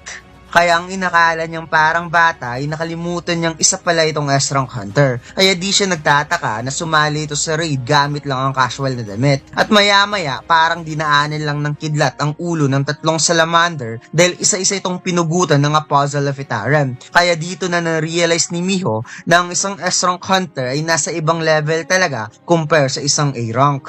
Matapos nilang lipulin ng lahat ng salamander sa paligid, napatugon si Lee Min-song na sa tingin daw niya, konti na lang mauubos na nilang lahat ang monster sa Paju Field. At mukhang hindi niya inaasahan na matatapos kaagad ang raid na to. Subalit sinabi ni Miho na nararamdaman daw niya na mayroon pang ibang monster na nasa ibang lugar. Kaya napatingin si Lee Min-song na para bang siya ay nairita at sinabing napansin pala ni Hunter Miho ang bagay na to. Kaya pangiting ipinaliwanag ni Lee Min-song na bilang in charge ng Grim Reaper Guild, gumagawa sila ng routine monster calling upang i-maintain ang dungeon kaya ito ang dahilan kung bakit hindi nagkakaroon ng threat ang dungeon na to sa outside world. Habang napatingin si Miho sa mga patay na monster, siya ay napaisip sa routine monster culling. Dahil usually daw wala namang pake ang mga guild patungkol dito. Dahil hindi naman sila pumapasok sa dungeon araw-araw. Kaya dito na talaga nagtataka si Miho na para bang may something weird sa raid na to. Habang si Lee Min-sung ay kalmadong naninigarilyo at itinuro kaagad kung nasaan ang kwarto ng dungeon boss. Patagong napangiti si Lee Min-sung dahil kahit gaano pa daw kahirap ang gagawing paghahanap ni Miho, hinding-hindi na mahahanap ang mga bagay na pwedeng ikasangkot sa kanya. Dahil matagal nang na-dismantle ng demon ng factory at kasalukuyan itong nakatago somewhere in Pajo na mahirap hanapin. Kaya sinabi niya sa kanyang isipan na never mahahanap ni Miho ang factory o kahit makalabas sa loob ng Pajo Field na may matinong pag-iisip. Pagkatapos, lumipat ang eksena sa demon na nagngangalang Mormo, kung saan kasama nito ang dalawa pang demon upang i-gather ang mga firewood supply na tao sa paggawa ng Stardust. At sinabi niya na nakakatawang isipin na nagsasayang lang sila ng oras at hindi pa niya makikita ang puzzle kahit ito ay nasa loob ng Pajo Field. Makakagawa na sana sila ng napakaraming Stardust gamit ang walang kwentang oras na to. Nadagdag pa niyang nasayang lang ang napakaraming materials na nasa harap niya ngayon kung uupo lang siya. Pagkatapos, lumipat ang eksena sa isang lalaki na nakatayo sa malaking pintuan at ito pala ay si Song Soho. At lumalabas na naramdaman pala ni Bero ang presence ng isang demon sa malaking pintuan, kaya kaagad itong pinuntahan ng ating bida. Unti-unting binuksan ni Soho kung saan nagulat na lamang si Mormo nang may biglang nagbukas sa pintuan, kaya nang tinanong niya kung sino ang pumasok, di pa siya tapos sa pagsasalita, pinakain kaagad siya ng matinding strike punch ng ating bida. Napatitig si Soho sa kanyang nasaksihan sa loob ng kwarto at hindi makapaniwala si Bero sa kanyang nakita dahil pinalipad lang naman ni Soho ang isang demon sa isang atake lamang at mukhang ang daily quest daw ng tangang crocodile ay nag-pay off talaga para sa young monarch. Naisip ng ating bida na ang mga taong nakatayo ngayon ay wala sa katinuan, bagay na nagpa-realize sa kanya na ang Pajo Field ay isa talagang Stardust Factory. Ngunit biglang nagsalita ang demon na si Mormo na hindi daw niya inaasahan na ang taong binanggit sa kanya ng puzzle na siyang naging hadlang sa kanilang mga plano ay pumunta talaga dito sa Pajo Field, kung saan unti-unting lumalabas sa mga naglalakihang galamay ni Mormo at ito ay lumaki. Sa ito ay parang naging isang giant humanoid octopus at sinabi nitong finally mabibigyan niya ng isang magandang handog ang Puzzle of Itarem. Ang isa sa pinakamaangas at sobrang simpleng design, ang pinakabagong John Mac anime t-shirt, ang The Strongest Duo. At hindi mo pagsisisihan ng bago nating John Mac t-shirt na 220 GSM na may 100% cotton. At ang DTF na sobrang tingkad ng kulay, available na ang design na ito sa ating Shopee store at TikTok shop. And by the way mga lads, mayroon tayong promo na buy 3 plus free. Kaya huwag na nating patagalin pa, bili na. Nagsimula ang chapter na ito kung saan patuloy na naghuhukay ang excavation team at nagrereklamo nga sila dahil parang walang katapusan ang paghuhukay nila ng Essence Stone. Kaya sila ay napatanong kung paanong hindi ito na-accumulate ng Grim Reaper Guild since ang dungeon na ito ay minamanage ng isa sa pinakamalaking guild. Kaya muli na naman silang napaisip na baka mayroong ibang paraan para pagkakakitaan ng dungeon na ito aside sa pag-accumulate ng mga magic crystals. Napag-usapan din ng dalawa ang isang A-rank hunter na sumali sa excavation team dahil hindi siya makapaniwala na pinapahintulutan ng Hunter Association ang isang A-rank na pumasok sa isang B-rank dungeon. Kaya nagtataka talaga siya kung ano ang pumasok sa isip ng Hunter Association, kung saan napatugon naman ng isa na huwag masyadong harsh sa isang A-rank hunter dahil bata pa naman yon. Masarap kasi makita ang isang bata na napaka-hardworking. Kaya bigla ngang napaisip ang isa na wikang, huwag mong sabihin ikaw ang nag-assign sa batang newbie na magtrabaho sa entrance ng dungeon, which is napaka-safe. Kaya napasagot na lamang ang isa na mukhang nahuli mo ako dun ha. Nakita kasi niya ang pag-handcart ng batang newbie na kaya nitong magdala ng cart 4 times ang bigat sa isang normal na loading cart. Kaya sinabi niyang tutulungan na lamang nila ang batang yun pagkatapos nilang maghukay dito. Pagkatapos, lumipat ang eksena kay Song Soho, kung saan kaharap na nito ang tatlong demons, ngunit napatugon si Bero about Octopus Demon na mayroon din itong overwhelming magic power, bagay na siyang naramdaman din ng ating bida at nararamdaman din niya ang kanyang stats na talagang lumakas na since nagawa niya itong mapabagsak kanina. Sinabi ni Soho na ang demon na nag-transform into giant humanoid octopus ay same level sa isang A-rank hunter. Ito daw ay kasing lakas ni Randolph, ang hunter na na-encounter niya sa Pyramid Field. Habang in-stretch ni Soho ang kanyang wrist, inisip ng ating bida na mayroong rason ng Hunter Association kung bakit inutos na i-clear ang Pajo Field type dungeon. Kaya ito ang dahilan kung bakit siya sumali sa collection team dahil sa tingin niya parang nare-realize na ng Hunter Association kung ano ang nangyayari dito, lalo na sa Stardust. At naisip rin niya na kung nagkaka-interest ang Hunter Association sa pag-grow ni Lee Min-sung, well, talagang mahihirapan siya makakakuha ng information about Apostle of Itara. Kaya agad-agad niyang tinanong ang demon kung nasaan ang apostle. Nagulat si Mormo na papanong ang Black Mask guy ay siyang naghahabol na ngayon sa apostle dahil sa pagkakaalam niya ang apostle mismo ang naghahabol sa nakamaskarang hunter. Kaya sinabi niyang makikita mo rin siya mamaya at bigla nga niyang hinuli ang binti ni Soho gamit ang kanyang galamay at dagdag pa niya na balak daw niyang durugin ang ating bida at hindi na ito makakagalaw pa na parang nakakoma bago niya ito i-offer sa Apostle of Itaram. Nagawa niyang mahuli si Soho gamit ang kanyang tentacles at sinabi nga niya na hindi na ito makakatakas pa dahil sa overwhelming strength na tinataglay niya, na makikitang sobrang napakakalmado lang ng ating bida mga lods na para bang wala lang ito sa kanya at napawikang overwhelming strength pala ha. Pagkatapos, lumipat ang eksena kung saan pumatak ang pawis ni Soho at makikitang sobrang batak na ng kanyang katawan, sinabi ni Amot na kahanga-hanga daw itong si Soho. Hindi niya in-expect na tinapos kaagad ang kanyang training in just 5 days at mukhang ang young monarch ay talagang malakas na. Nasagot naman ang ating bida, ganun ba? Na makikitang nag-ala calisthenics athletes ang katawan ni Soho mga lods na para bang di na kami nagkakalayo ng katawan. Anyway, napatawa na lamang si Soho mga lods dahil bigla na naman siyang hinimatay sa sobrang pagod kaya siya ay napa-open arms sa ground habang si Gray at Bero ay patuloy pa ring lumuluha dahil sobra na silang naaawa para sa young monarch. Napangiti si Soho dahil naging perfect ang decision niya na ilagay sa strength ang lahat ng kanyang remaining stats points na nakuha sa daily quest at na-obtain din niya ang isang skill na tinatawag na strength increase kung saan madadagdagan ng 20% ang kanyang strength kapag ito ay kanyang ginamit. Napaupo na lamang ang kanyang mga kasamahan at sinabi ni Amot na ipinapangako niya na sa ngayon si Soho, ngunit lumipat ang eksena kung saan napawika nga itong si Mormo na ang nakamaskarang hunter ay ang pinakamalakas na tao so far sa lahat ng kanyang nakita at ipinakitang parang ginawang pansahog ang galamay ng octopus demon kaya napawat na lamang si Mormo sa kanyang nakita dahil easy as F yung sinabi niyang overwhelming strength kanina.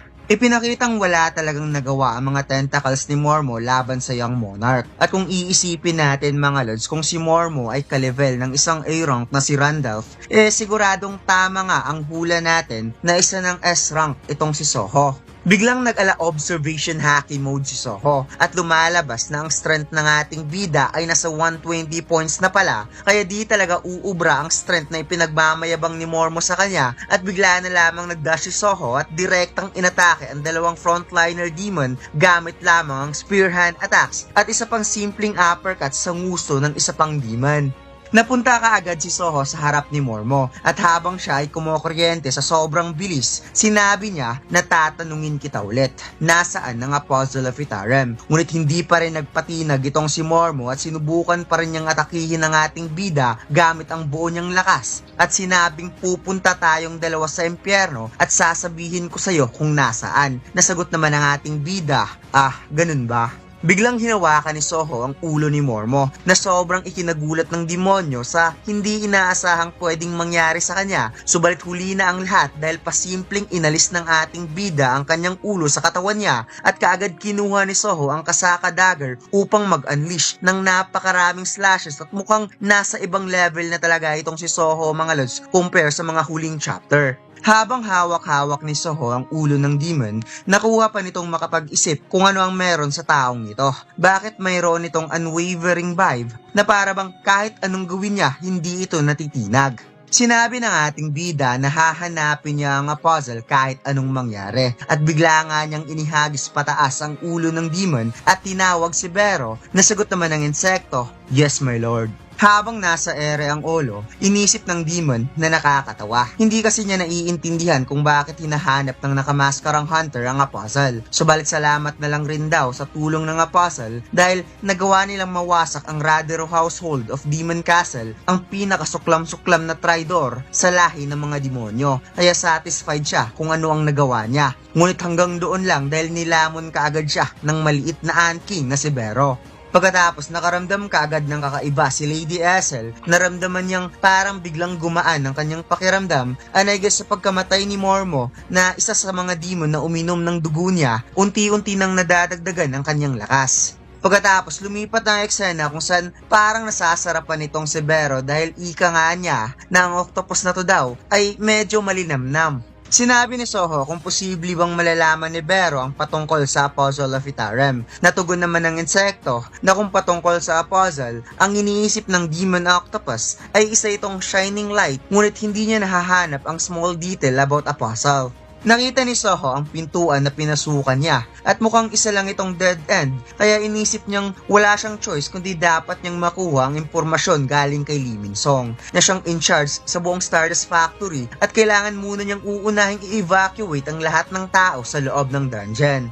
Eto na mga lods, ang pinakamaangas na wanted poster ni Luffy, ang 3 billion bounty, Sun God Nika. Bagong design natin to mga lods, ang design na sobrang simple subalit napakaangas. Front design natin mga lods, another unique One Piece logo. At ang back design, ang wanted poster ni Luffy na may 3 billion bounty. Lahat ng order natin mga lods may freebie sticker. Available na ang design na ito sa ating Shopee store at TikTok shop. Ang link ay nasa comment section. Pagkatapos, lumipat ang eksena kung saan ipinakitang may napansin ng apostle na parang biglang naglaho ang presence ng demon at sa tingin niya hindi ito kagagawan ng Hunter Association. Dumating na sila sa malaking pintuan sa kwarto ng dungeon boss at makikita natin na in total of 6 hunters ang nagsagawa ng raid na to, 2 tank, 1 mage at 3 ang makukonsider nating fighter. Napaisip si Miho kung bakit wala talaga siyang nakita kahit anong kakaiba papunta dito. Di kaya nagkamali lang siya sa inakalang Ampagio Field ay isang Stardust Factory. Habang si Lee Min-song ay napangiti dahil nakita niyang si Miho na parang nagtataka kung bakit wala itong nakikita kahit bakas man lang. Palihim na sinabi ni Lee Min-song sa puzzle na i-cancel ang plano nilang pag-brainwash sa mga hunter dahil mas prefer niyang magtatapos ang raid na to na wala kahit kaunting issue. Ngunit napatitig lamang ang puzzle na parang mayroon din talaga itong sariling plano at sinabing hindi niya yun magagawa. Patuloy pa rin sa pag-iisip si Miho kung nasaan ang Stardust Factory kaya nanghula na lamang siya na baka nasa ilalim ng lupa. Kung kaya't nakapag-decide siya na i-double check na lamang niya ulit mamaya matapos nilang talunin ang dungeon boss. Kaya sinabi niyang let's go, ngunit si Lee Min-song na nasa kanyang likuran ay hindi na gumagalaw at ipinakitang ito ay nagulat habang namumutla. Napatitig sa likod si Lee Min-song at sinabing anong ginawa mo? Kung saan napatugon na nga puzzle na wikang di ba sinabi ko na sa'yo na gagawin kong followers ang lahat ng hunter na kasali sa raid na makikitang nakabaon na sa batok ang isang stimulant stone at mukhang wala na talagang kawala itong si Lee Min-song.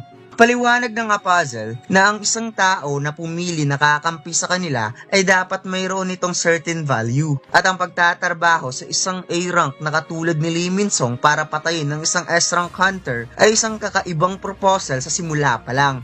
Napadilat ang mata ni Lee Min-song dahil dapat niyang gamitin ang puzzle para patayin si Lim Tae-gyo. Ngunit iba ata ang nangyayari. Kaya sinabi niya na kung iniisip nito na kaya siyang i-brainwash, well, hindi ito magtatagumpay. At dali-dali siyang humarap upang umatake, ngunit bigla na lamang siyang napatigil at hindi na makagalaw pa habang napadilat ang mata pagkatapos nag-activate ang kapangyarihan ng puzzle sa utak mismo ni Lee Min-song at sinabi niyang gagawin niyang lahat para sa kapakanan ng Supreme Being. Natahimik si Lee Min-song at hindi pa rin gumagalaw kaya tinapik ito ng puzzle upang pumasok na sa kwarto ng boss. At ipinakitang si Lee Min-song ay isa na sa mga malalakas na believers ng Puzzle of Itarem at habang sila ay papasok sa loob, ipinapahiwatig na ang magiging next target ng puzzle ay ang A-rank hunter na si Baek Miho. Nagsimula ang chapter na ito kung saan may magarang sasakyan na nakaparking sa gilid ng Pajo Field type dungeon at ipinakita ang kulay asul na apoy na sinama ng isang hunter at sinabi nito na kapag ang apoy na ito ay mawawala, yun ang hudyat na magkakaproblema ang raid party. It's turned out na si Hunter Choi Jong-in pala ang gumagawa ng kulay asul na apoy na ayon pa niya na ang pagpapatawag ng isang summon wheel ang siyang mag-i-inform sa sitwasyon sa loob ng Pajo Field. At mukhang mareresolba nila ang issue gamit ang isang device na hindi naman magagamit sa loob ng dungeon. Kaya para sa kanya, isa itong magandang idea. At dagdag pa niya na hopefully yung bagong S-Rank Hunter ay hindi talaga involved dito. At lumalabas na ang kausap pala ni Hunter Choi Jong-in na itong si Lim Taegyo. Sinabi ni Choi Jong-in na umaasa siyang hindi gagawa ng malaking problema si Lee Min-song at tinanong niya si Lim Taegyo kung worried ba ito sa sitwasyon ngayon. Kaya ito ay napatitig at sinabing pinapalakas mo ba loob ko? Nasagot naman ni Choi Jong-in, syempre hindi. Kaya parang nainis tuloy si Lim Taegyo at napawikang sa tingin niya nagseselos daw itong si Choi Jong-in dahil sa Reaper Guild sumali ang bagong S-Rank Hunter na si Park Do-jin. Kung saan nakuha rin yung inis ni Hunter Choi at kalmadong ipinaliwanag na hindi naman dahil marami naman silang talented na hunters. Natahimik si Lim Taegyo at napabuntong hininga kung saan ito ay napahawak sa kanyang mukha dahil hanggang ngayon hindi pa rin siya makapaniwala na si Lee Min-song ang main suspect sa likod ng pag-distribute ng unknown stimulant. At bilang guildmaster, nakaramdam siya ng malaking responsibilidad. Kaya sinabi niya kay Choi Jong-in na kung may mangyayari man, sana i-keep ang pangako ni Hunter Choi na hindi mangingialam kung kaya naman niyang i-handle ang sitwasyon. Nasagot naman ni Hunter Choi, well, masaya siya kung gagawin yun ni Lim Taegyo dahil mas gusto niyang magpigil at hindi manakit.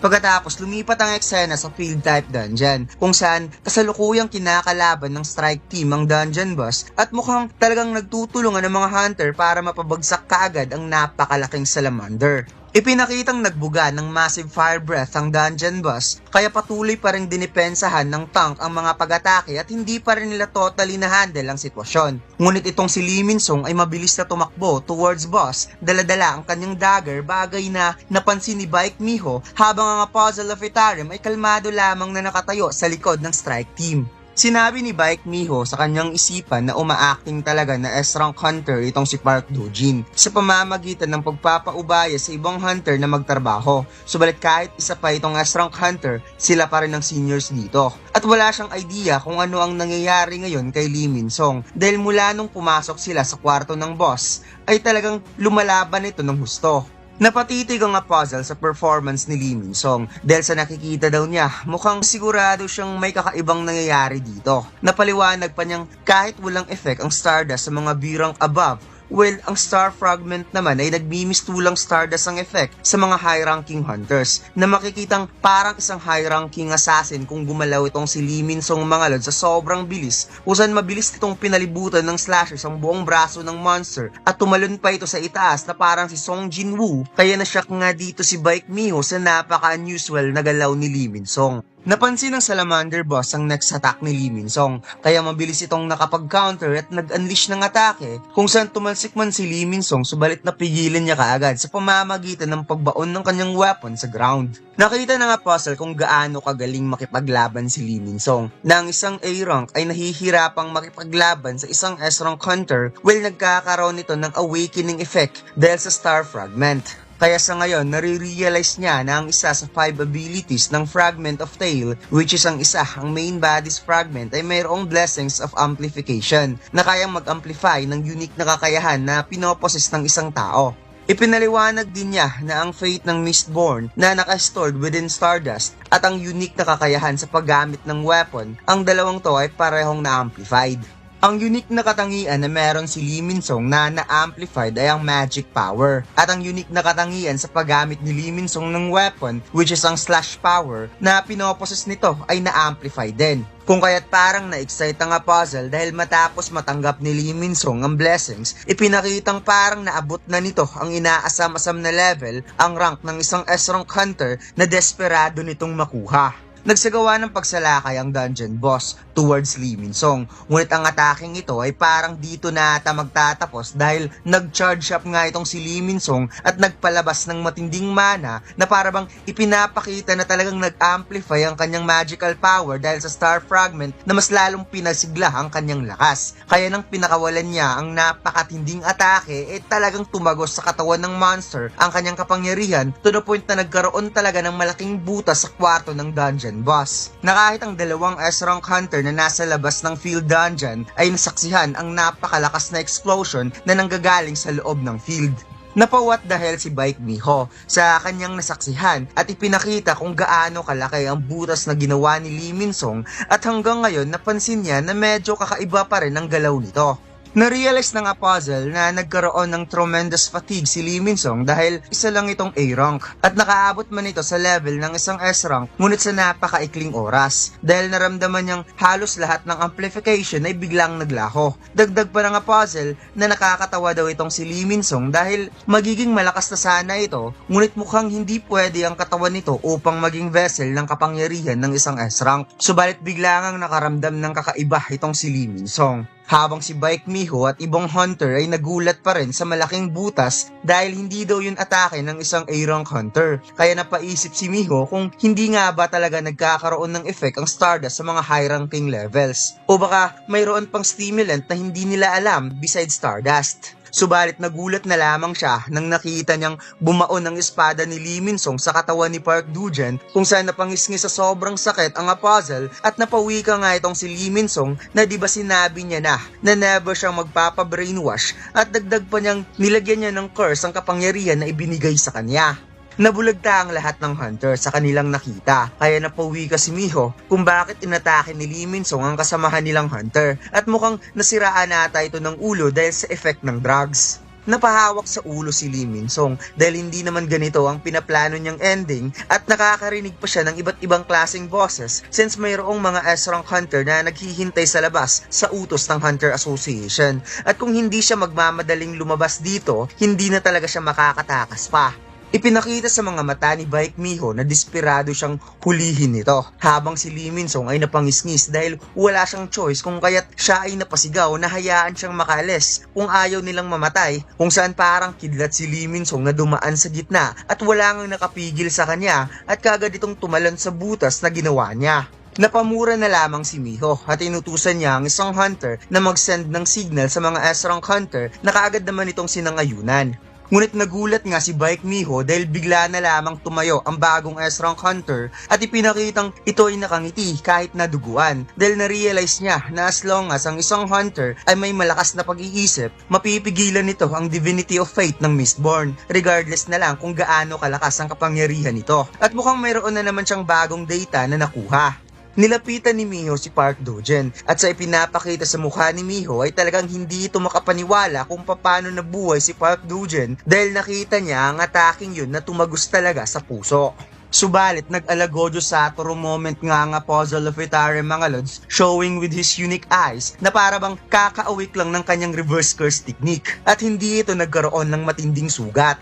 Samantalang nagmamadaling tumakbo si Lee Min-song upang makatakas ngunit sinabi niya na naging S-rank hunter man siya, kailangan naman niyang tumakas at na-realize niya na hindi na siya magtitiwala pa from Hunter Association, Grim Reaper at ang alien na yon kaya kailangan muna niyang magtago sa ngayon. Ipinakitang may lumipad na dagger at mukhang coated ito ng ruler's authority kaya napatigil itong si Lee Min-song at napawat na lamang siya nang nakita niyang may lumitaw na tao sa kakahuyan na sinasabi nitong nagtataka siya kung ano ang nangyari dahil sa biglaang pagsabog at hindi niya naisip na lalabas mismo ang hinahanap niya. Kung saan ipinakita ang nakamaskara na si Song Soho na napawikang kailangan mong sabihin ng lahat patungkol sa Stardust at sa Puzzle of Itarem, Lee Min-song. Nagsimula ang chapter na ito kung saan sinabi ni Soho na kailangan niyang malaman ng lahat patungkol sa Puzzle of Itarem sa Stardust at ipinakitang hindi siya nagbibiro at handang labanan si Lee Min-song kung kinakailangan. Samantalang, parang na-confuse itong si Lee Min-song dahil first time niyang nakita ang taong ito, ngunit hindi lang patungkol sa Stardust ang alam nito, alam din ng existence patungkol sa Apostle of Itarim,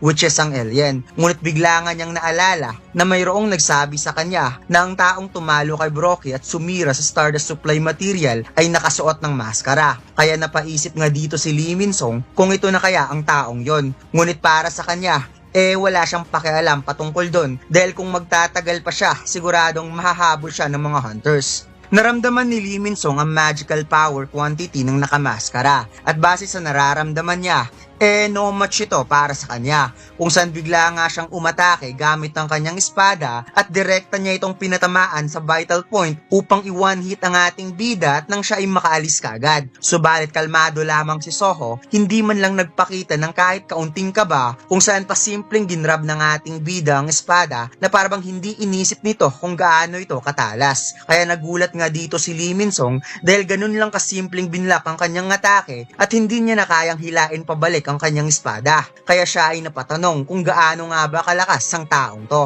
Sa sobrang bilis ng pangyayari, bigla na lamang tinamaan ng roundhouse kick ang panga ni Lee Min-song kaya siya ay nalupaypay at tumalsik pa talaga ang dugo sa mata at bibig sa lakas ng sipa. At napaisip na kung paano ang isang tao na may kaunting magical power ay mas malakas compare sa kanya. Ngunit itong si Vero ay napakomento sa kanyang isipan na normal lang talaga na masorpresa itong si Lee Min-song dahil ang rank ng Hunter Association ay nagbabase lamang sa quantity ng magical power na meron ng isang hunter. At napawi ka, sino naman ang makakaramdam sa tunay na lakas na meron ng Young Monarch, isang tunay na lakas na nasa katawan mismo ni Song Soho. Ipinaliwanag ni Vero na habang lumalakas ang strength stats ng Young Monarch dahil sa training ni Amot, ang tunay na lakas ni Soho ay na-maximize at the same time. Kaya ang kanyang physical abilities ay talagang hindi kayang i-handle ng isang A-rank hunter. Habang nagpatuloy ang laban, lumipat ang eksena sa Paju Field type dungeon at ipinakita ang napakalaking butas na nasa gitna ng kalsada dulot sa napakalakas na kapangyarihan ni Lee Min-song na siyang tumapos sa dungeon boss. Eto na mga lods, ang pinakamaangas na wanted poster ni Luffy, ang 3 billion bounty, Sun God Nika. Bagong design natin to mga lods, ang design na sobrang simple subalit napakaangas. Front design natin mga lods, another unique One Piece logo. At ang back design, ang wanted poster ni Luffy na may 3 billion bounty. Lahat ng order natin mga lods may freebie sticker. Available na ang design na ito sa ating Shopee store at TikTok shop. Ang link ay nasa comment section. Nagulat nga dito si Baek Miho na kung papanong nabuhay pa itong si Hunter Park Dogen dahil nakita niya ang atake na tumagos talaga sa puso ng baguhang S-rank hunter. Tahimik lamang ang puzzle dahil iba pala ang nasa isip nito. Plano niyang i-infuse kay Baek Miho ang Star Fragment upang gawing isa sa mga believers. Kaya nagulat na lamang si Miho dahil may naramdaman siyang kakaibang presence at may biglang nagtanong kay Miho kung ano ang nangyari dito. Napalingon si Miho sa itaas at ang puzzle ay bigla na lamang nagulat dahil ang dalawang S-rank hunter na sina Lim Taegyo at Choi Jong-in ay bigla na lamang dumating at dumungo sa itaas ng butas na ginawa ni Lee Min-song. Kaya napangiti si Miho nang nalamang dumating kaagad ang dalawang S-rank hunter at ang puzzle naman ay biglang naging kalmado dahil hindi na ituloy ang kanyang pinaplano. Bumaba si Choi Jong-in at ipinaliwanag na nagmamadalis lang pumunta dito matapos narinig ang napakalakas na explosion. Kaya tinatanong niya kung ano ang nangyari dito. Nasagot naman ni Miho na ang lahat ng ito ay kagagawan ni Lee Min-song. Kaya parang na-confuse si Choi Jong-in dahil hindi siya makapaniwala na ang isang A-rank hunter na si Lee Min-song ay lumikha ng napakalaking butas sa Paju Field type dungeon. Ipinaliwanag ni Miho na nagpalabas ng napakalakas na mana si Lee Min-song at mukhang sa tingin niya nakapag-consume ito ng stimulant o baka dahil sa effect ng drugs. Ngunit ang ikinagulat niya ay bigla nitong inatake si Hunter Park Dogen kaya nagulat din itong si Choi Jong-in dahil mukhang normal lang ang lahat para kay Park Dogen kahit ito ay nagkaroon ng injury. Sinabi ng puzzle na mayroon siyang recovery skill kaya napalapit itong si Jong-in sa sobrang amaze habang si Miho naman ay nag-aalala dahil kailangan nilang sundan kaagad si Lee Min-song dahil at this rate posibleng nakapunta na ito ng city at nagtago. Nag-agree naman si Choi Jong-in sa sinabi ni Miho, kaya tumingin siya sa itaas upang paringgan si Lim Tae-gyo na dapat nitong sundan si Lee Min-sung dahil talagang hindi sila nagkamali ng hinala na gagawa ito ng malaking problema. Ngunit napansin ni Choi Jong-in na parang kanina pang pumunta si Lim Tae-gyo upang sundan si Lee Min-sung. Samantalang ang puzzle ay nakikiramdam lang at bigla nga siyang naalerto dahil hindi ito maganda para sa kanya since ang kanyang koneksyon kay Lee Min-sung ay hindi pa naputol. Hindi niya inasahan na nagawang labanan ni Lee Min-sung ang fate ng Mistborn. Kaya para sa kanya, nakakamangha talaga ang desire ng isang human being. Habang nag-iisip ang puzzle, sinabi ni Miho na maiwan muna si Park Do-jin dito kung hindi pa ito totally healed. Ngunit wala ngang pake ang puzzle sa kanyang mga narinig dahil iniisip niya na most likely hindi maniniwala ang Hunter Association kung ano ang sasabihin ni Lee Min-sung. Subalit nararamdaman niyang parang may mga suspicious problem na posibleng mangyari kung wala siyang gagawin. Ipinikit na nga puzzle ang kanyang mga mata at sinabing kailangan niyang patayin si Lee Min-sung. Although nakapag-consume ito ng maraming divinity, ngunit kailangan pa rin niya talagang i-take over ang katawan nito at ipapakumit into suicide. And since isa lang itong A-rank, kailangan niyang humanap ng iba para mapalitan. Sa pagpikit ng mga mata ng puzzle, bigla niyang nakita ang isa pang lalaki na kasalukuyang kinakalaban ni Lee Min-sung kaya siya ay what is this? At napatanong sa sarili kung bakit ganun kabilis na abutan ng isang S-rank hunter si Lee Min-sung. Ngunit bigla nga siyang nagkaroon ng shocking moment nang nakita ng puzzle na ang nakikita pala niyang lalaki ay ang Black Mask Disruptor. Napatanong ang puzzle sa sarili kung ano ang ginagawa ng nakamaskara dito. Iniisip niya kung posible kayang hinahabol din ng nakamaskara si Lee Min-sung upang hulihin like Hunter Association. Sinabi ng puzzle sa kanyang sarili na hindi niya akalaing ganito pala ang pwedeng mangyari. Malapit na silang magkikita ng nakamaskarang hunter, mayroon palang S-rank sa mundo. Si Lee Min-sung ay may kakayahang i-resist ang fate ng Mistborn kung saan na-realize ng puzzle na wala talaga sa naging plano nila ang tumama man lang mula nung dumating sila sa mundong ito. Hinawakan ng puzzle ang ribbings ng kanyang damit upang takpan ng kanyang bibig at naalala ang word of God ng kanyang Panginoon na nag-iiba ang mga bagay sa oras kung kailan nagagawa ang lahat. Subalit siya ay napatanong sa kanyang sarili kung bakit siya ngayon ngumingiti na para bang sobra siyang na-excite sa mga pwedeng mangyari. Pagkatapos lumipat ang eksena kung saan naganap ang matinding sagupaan na habang nagpapakawala si Soho ng mga matinding punches, umaatras lamang si Lee Min-sung at dinidepensahan ng mga pag-atake ng ating bida habang inaalala na dapat hindi siya magtagal sa laban na ito. Nagulat na lamang si Soho dahil biglang tumigil si Lee Min-sung at humingi ng counting break sa kanilang naging laban at sinabi na posible bang hayaan siyang makalayo kung sasagutin niya ang mga katanungan nito. Kaya napatanong si Soho kung bakit bigla na lamang gusto siya nitong kausapin di ba nagtatrabaho ito para sa puzzle of Itarem. Sinabi ni Lee Min-sung na tinraidor siya ng puzzle, kaya nagulat si Soho na kung ganun, posibleng nagkaroon pala ng problema sa pagitan ng dalawa. Kaya tinanong ni Soho kung bakit tinutulungan ni Lee Min-sung ang puzzle na mag-distribute ng Stardust. Mabilis na sinagot ni Lee Min-sung ang katanungan ng ating bida na sinabi daw sa kanya na tutulungan siyang patayin ng isang tao na gusto niyang mawala. Ipinaliwanag ni Lee Min-sung na mula nung naganap ang Great Catalysm, lahat ng itinayo niya para sa kanyang sarili ay nagbago. Isang nobody na tao na naging S-rank hunter at nagsimulang nag-look down sa kanya. Kaya upang maibalik kung sino siya noon, ay kailangan niyang patayin ng taong yon. At tinanong rin niya ang ating bida kung may balak ba itong patayin ng alien. Napatugon si Soho na wala siyang balak pumatay kung pwede namang gamitin ng salita. Kung saan napangiti nga dito si Lee Min-sung at napatanong kung wala pa rin bang balak kahit ang alien na yon ay naparito upang sakupin ng kanilang mundo. At kaya daw siyang umingiti ng ganito dahil naaalala niya ang isa sa mga karakter na ginanap niya ay naramdaman niya sa nakamaskarang hunter nung panahon nung siya ay sikat pa na aktor. Isang karakter na umaasa lang ngunit walang personalidad, kabaitan, etika, choice lang siya na ibinigay ng society at ng mga tao dahil hindi mo alam sa sarili mismo kung ano nga ba talaga ang tunay mong gusto. Na para bang inihahalin tulad ni Lee Min-sung ang karakter ni Soho sa movie na hindi naman totoo. Biglang nagpalabas ng mabigat na mana si Lee Min-song at sinabi kay Soho na kung hindi ito naging maswerte at nakakuha ng ganoong klaseng lakas, paniguradong magiging extra lang ito habang buhay. But eventually, may mga oras kung saan kailangan mong kumawala sa sitwasyon at gumawa ng sariling desisyon. Kaya ngayon siya na ang gagawa ng sitwasyon para sa nakamaskarang hunter. Dahil sasabihin niya kung ano ang identity ng kailangang patayin. Subalit bigla na lamang nag-warm ang nag-iinit na si Lee Min-song dahil naramdaman niya at nakita sa dalawa niyang mga mata ang kapangyarihan na bumalot sa kanya at sa paligid na kinatatayuan niya ang kapangyarihan ng Apostle of Itarim na parabang naipasok siya sa isang domain at hindi na siya makakawala pa.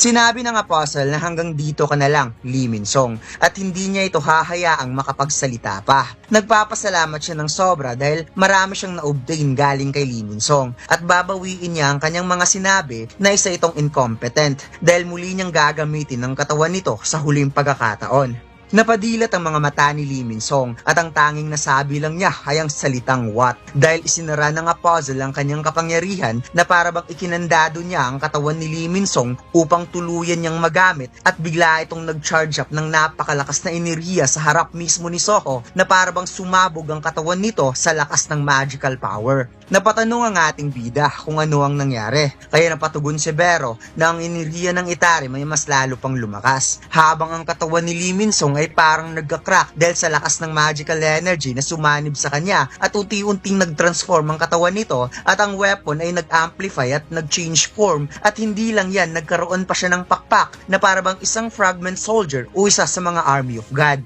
Napakover ng mata ang ating bida sa lakas ng liwanag at bigla itong nagsalita na wikang nakita ko na. Bagay na ikinagulat naman ng ating bida dahil si Lee Min-song nakaharap niya totally nag-iba. Nagkaroon ito ng pakpak na mayahalin tulad talaga natin sa isang fragment of tale which is ang Apostle of Itarim.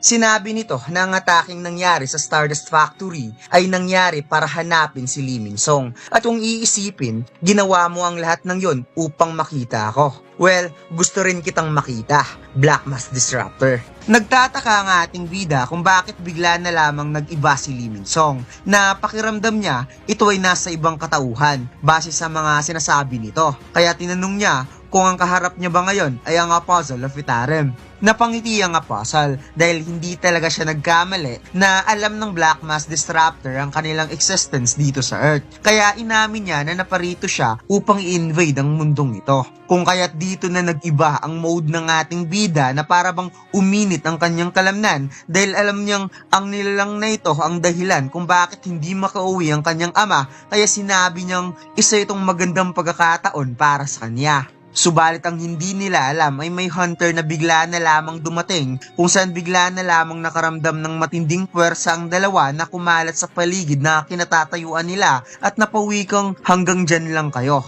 Hindi kayo pwedeng gumalaw na wala ang permiso ko.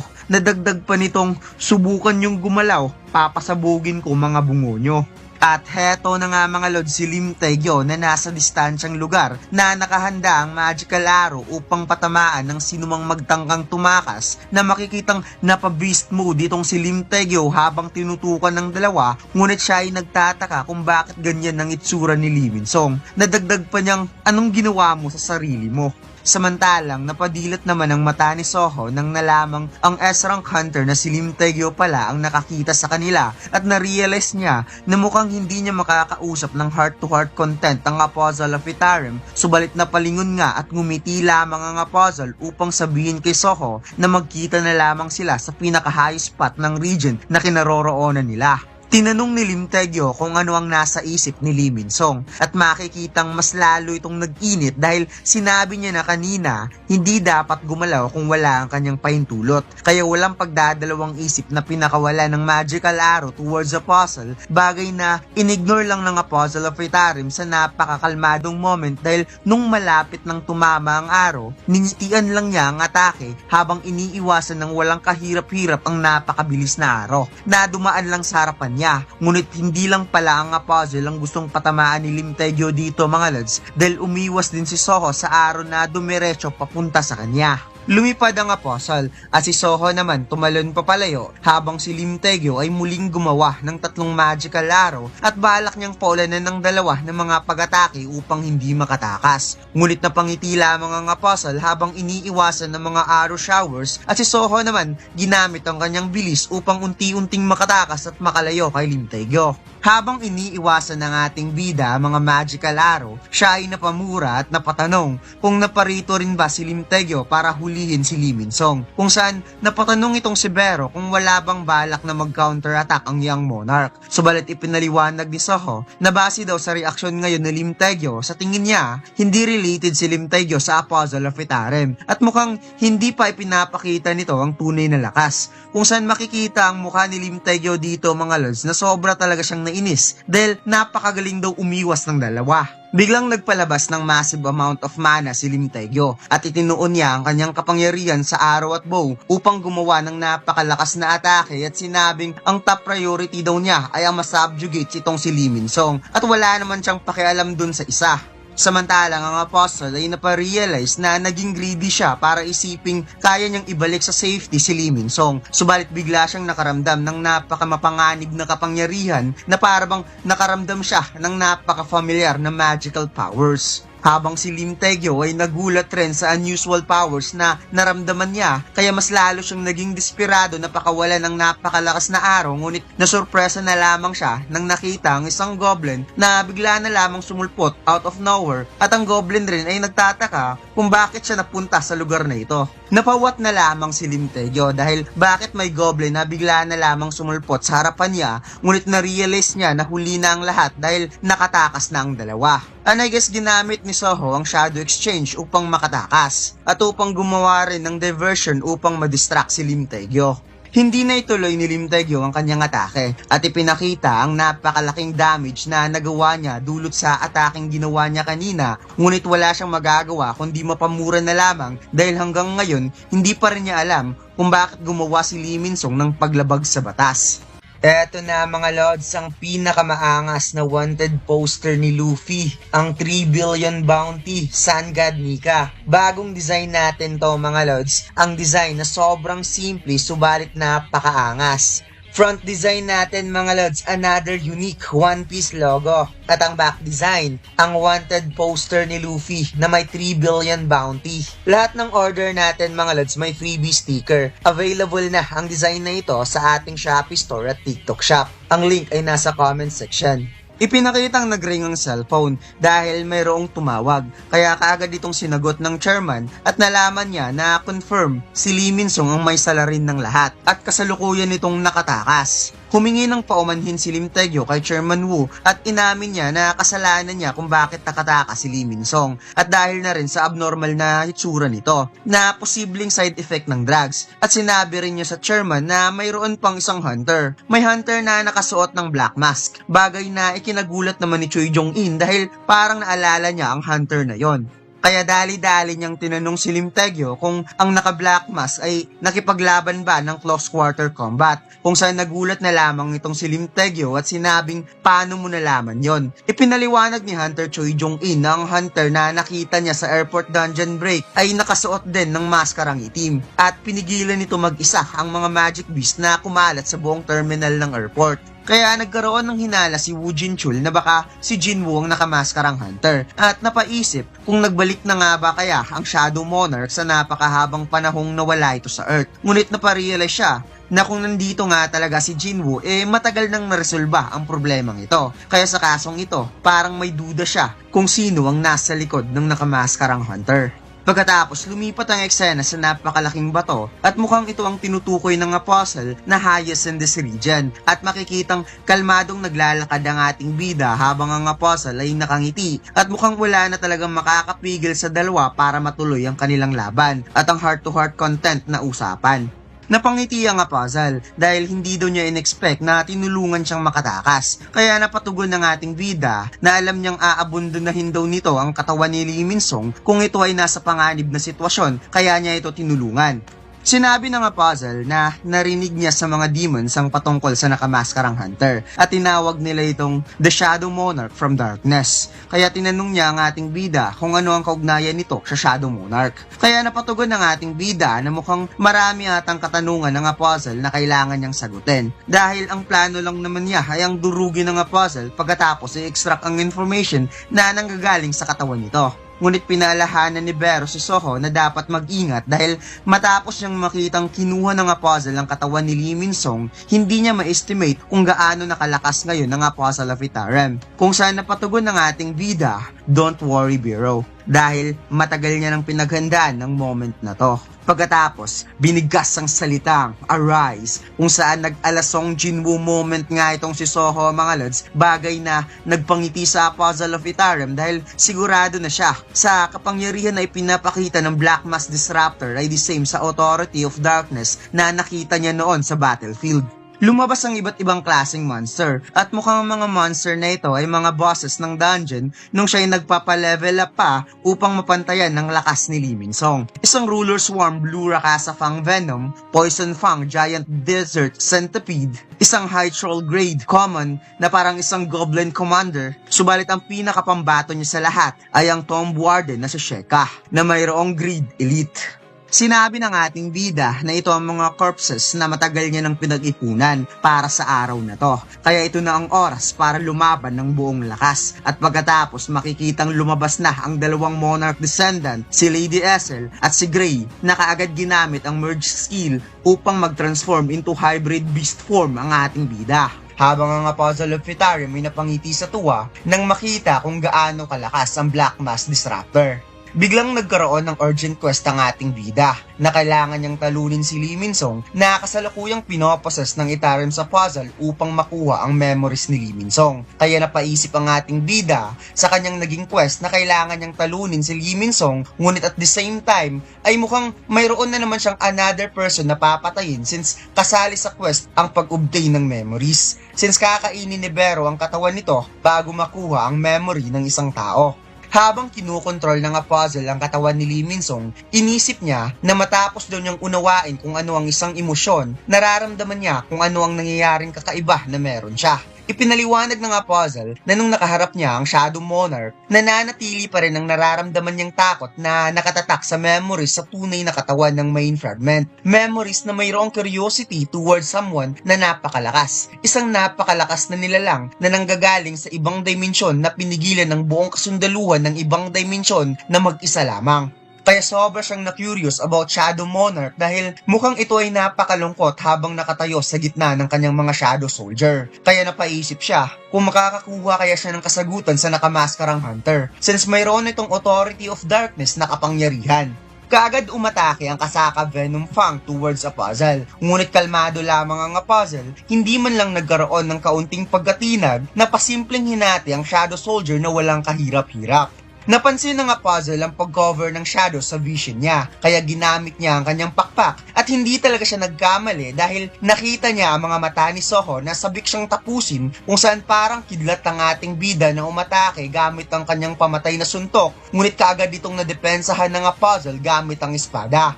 Habang dinidepensahan ng puzzle ang mga suntok ni Soho, nagtataka siya sa estilo ng pakikipaglaban ng Black Mask Disruptor dahil ginamit nito ang Shadow Soldier para pang-distract at personal itong nakipaglaban sa kanya, kaya napaisip siya kung gaano ito ka-confident in terms of close quarter combat. Nag-unleash ng napakalakas na slashing attack ang puzzle na kaagad namang naiwasan ng ating bida, ngunit ang atake na yun ay tumama sa dalawang giant desert centipede na nasa likod ni Soho. Subalit gumawa ng sneaky attack itong si Lady Essel gamit ang kanyang spear na kaagad namang naiwasan ng puzzle at nahawakan ang weapon nito, ngunit na-realize ng puzzle na ang babaeng ito ay hindi isang Shadow Soldier at si Lady Essel naman ay napaluwa sa sobrang takot. Kaagad rumisponde ang ating bida at nagawa niyang matamaan ang mukha ng puzzle sa pamamagitan ng pagsipa, kaya nakaligtas si Lady Essel sa moment na yon. parang hindi man lang nasaktan ng puzzle sa atake ng ating bida. At kaagad itong napalingon na may halong pagtataka at napatanong kung bakit hindi nito ginamit ang Shadow Soldier as a main fighting style. Nasagot naman ng ating bida, "Shadow baka mo. Kung gusto mo talagang masaktan, ipapakita ko sa'yo." Kaya nagulat na lamang ang puzzle nang napansing bigla siyang hinawakan at binalutan ng kanyang buong katawan ng mga buhangin, kaya hindi na talaga siya nakagalaw pa hanggang sa mata na lamang ng puzzle lang nakikita. Hinanda ni Soho ang isa sa mga techniques na magpapalakas ng kanyang suntok, ang pag-goat ng kanyang kamao gamit ang Ruler's Authority. Kaya nang papakawalan na ng ating bida ang isa sa pinakamalakas niyang atake, napansin niyang parang may something sa puzzle at bigla na lamang itong nagpalabas ng napakalakas na mana, kaya wasak ang buhangin pati ang Shadow Soldier na si Sheka, wasak rin.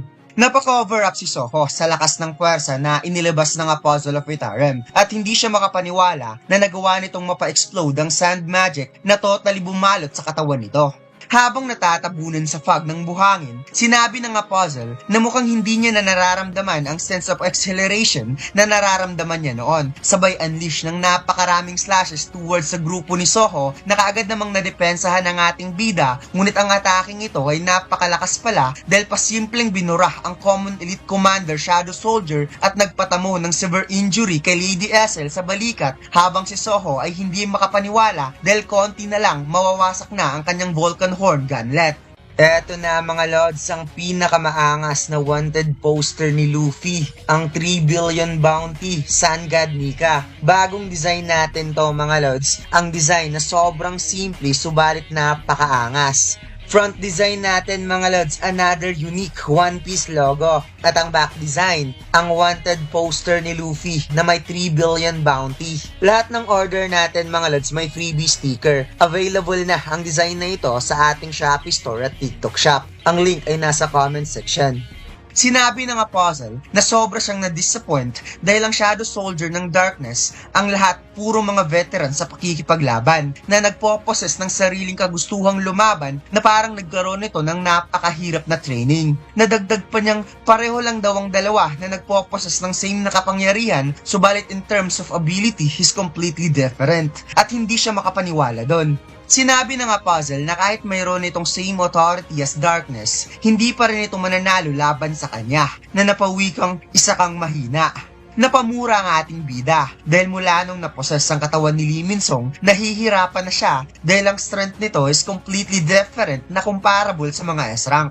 Nagsagawa ng pagsalakay ang Puzzle of Vitarem at sinabi niya ang rason kung bakit napakalungkot ng Darkness. Ito ay dahil walang sinuman nang nag-exist sa mundo na makakapantay sa kapangyarihan ng Shadow Monarch. Kaya after all, walang ibang makakaintindi sa nilalang na may ganoong kalakas na kapangyarihan. Kaya habang dinedepensahan ng ating bida ang mga slashes ng puzzle, napa-question si Soho sa kanyang isipan kung bakit nagmukhang malungkot ang kanyang ama, subalit napansin niyang umabot na sa limitasyon ang Vulcan Horn Gunlet, bagay na sobrang nagpagulat kay Soho nang makitang nag-turn into small pieces ang gunlet na isa sa pinakamalakas niyang weapon, at sinabi rin ng system na ang item na Vulcan Horn has been destroyed. Subalit, bigla na lamang napasukan ng dugo si Soho dahil hindi niya napansin na bumaon na pala ang weapon ng puzzle sa katawan niya at sinabing mukhang wala ka yatang alam patungkol sa kapangyarihan mo, habang si Lady Essel ay napasigaw sa pangalan na Young Monarch sa sobrang pag-aalala. Sinabi ng puzzle na kukunin niya ang Authority of Darkness at gagawin niya itong isa sa mga believers. Pagkatapos gagawin niya ang lahat upang mapasa kanya ang kapangyarihan ng Darkness, at kapag mangyayari yon, mauunawaan niya na ang pakiramdam ng isang Shadow Monarch. Pilit na hinihila ni Soho ang weapon at napaisip kung wala nga ba talaga siyang alam kung ano ang kapangyarihan na meron siya. At bigla nga niyang naisip ang sinabi ni Lee Min-sung sa kanya na siya ang karakter na umaasa ngunit wala siyang own personality. Ang kabaitan at etika ay isa lamang choice na ibinigay ng society at ng ibang tao, subalit hindi mo alam kung ano nga ba talaga ang gusto mo. Dagdag pa ni Lee Min-sung na kung hindi naging maswerte si Soho na makakuha ng ganoong kapangyarihan, namumuhay lamang ito bilang extra habang buhay. Subalit sa huli, darating ang oras na tatangayin ka ng sitwasyon at kailangan mong gumawa ng sariling desisyon. Napaisip si Soho sa stats na meron siya, kung ano pa ang kailangan besides stats upang siya ay maging malakas. At bigla na lamang niya naalala si Vero na kumakain ng popcorn habang nanunood na naman ng TV. Napatanong nga dito si Vero kung bakit hindi ginagamit ni Soho ang Shadow Transform weapon. Nasagot naman ang ating bida na parang nagtataka na dahil daw mas malakas ang Vulcan Horn in terms of attack power. Napahawak sa baba si Soho at inisip ng maigi na mahihirapan kasi siya ng konti kapag gagamitin niya ng sabay both Band Skill and Ruler's Authority habang kinocommand ang mga Shadow Soldier simultaneously. Kaya hindi siya confident na kaya niyang gamitin ang Shadow Transform as well. Subalit sinabi ni Bero na alam niyang isang genius si Soho na napawikang siya si Bero. Ginagarantiyan niya na kayang gawin yon ng Young Monarch. Kaya napa-agree na lamang ang ating bida at sinabi niya kay Bero, di ba sinabi mo na ang ama ko ay hindi kayang gumamit ng Shadow Transform sa laban? Nadagdag pa ni Soho, dapat may dahilan kung bakit hindi niya ito ginamit. Sinabi ni Soho na nagdududa kasi siya na kapag gagamitin niya ang mga ito, magkakaroon ng pagkakaiba since hindi ito ginagamit ng kanyang ama. Kaya sinabi na lamang ni Bero na kung yan ang iniisip mo, well, hindi yan makakatulong. Napatanong ang ating bida kung kailan siya nagsimula. Kailangan niyang tukuyin ng sariling limitasyon at bigla nga niyang naalala ang pangguhit na lapis. Kaya naalala niya kung ano talaga ang talent na meron siya. Sinabi ng ating bida na ito yung ginagawa niya matapos siyang mabigo nung hindi pa rin siya nagkaroon ng awakening, and come to think of it, hindi na siya muling nakapagguhit ng kahit isang drawing man lang pagkatapos ng awakening, at kung iisipin, gustong-gusto niya talaga ang drawing skills. Muling naalala ni Soho ang sinabi ni Lee Min-song na hindi niya alam kung ano talaga ang tunay niyang gusto. At sa huli, darating ang oras na tatangayin siya ng sitwasyon at kailangan niyang gumawa ng sariling desisyon. Kung kaya't na-realize ng ating bida na tama ang lahat ng sinabi ni Lee Min-song dahil iniwan niya lahat ng oras doon sa system ng kanyang ama at ang paghahanap ng kanyang ina ay isang bagay na gagawin niya kapag siya ay malakas na. Ang tunay na rason talaga kung bakit gusto niyang lumakas ay dahil hindi niya mahanap ang strength na meron siya. Napatanong ang ating bida kung bakit palagi niyang sinusubukang sundan ng yapak ng kanyang ama.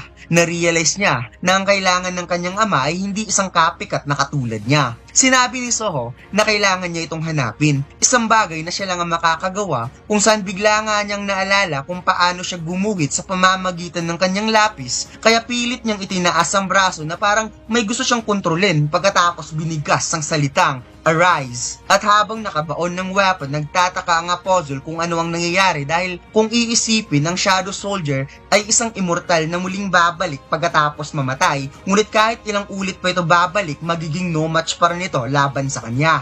Subalit nagulat na lamang ang puzzle nang nakita ang mga Shadow Soldier na nagsasanib sa isa't isa at sinabi na ngayon lang siya nakakakita ng ganito at never niya itong nakita during War Against Darkness dahil nakita niya ang isang chimera. Lumabas si Grace sa katawan ni Soho habang ang ating bida ay pinakitang sumanib na rin sa kanyang katawan ng mga shadows at unti-unting nagbago ang form ni Soho. And I guess dito natin makikita ang tunay na kapangyarihan ni Song Soho na hindi siya katulad ni Jinwoo na mayroon siyang sariling ability bilang monarch. Since ipinakita sa mga huling chapter na hindi talaga isang copycat si Soho, sa style pa lang ng pakikipaglaban na sobrang layo na makikita naman nating isang brawler type itong si Soho at si Jinwoo naman ay isang assassin type, pati na rin sa decision making. At mukhang alam ko na kung ano ang magiging form ni Soho sa next chapter. Hula ko lang to mga lods ha. Wala kasi siyang ibang palaging ginuguhit. Well, palagi niyang ginuguhit ang mga main Shadow Soldier but mostly, ang palagi niyang ginuguhit ay ang kanyang mentor. And I guess, yun ang transformation na susundin niya. Kaya sobrang lakas ni Soho kung siya ay magiging Ant King. At dito lang nagtatapos ang ating kwento mga lods. Huwag mo sanang kalimutan mag-like, comment at mag-subscribe sa ating YouTube channel at mag-follow sa ating Facebook page. Salamat!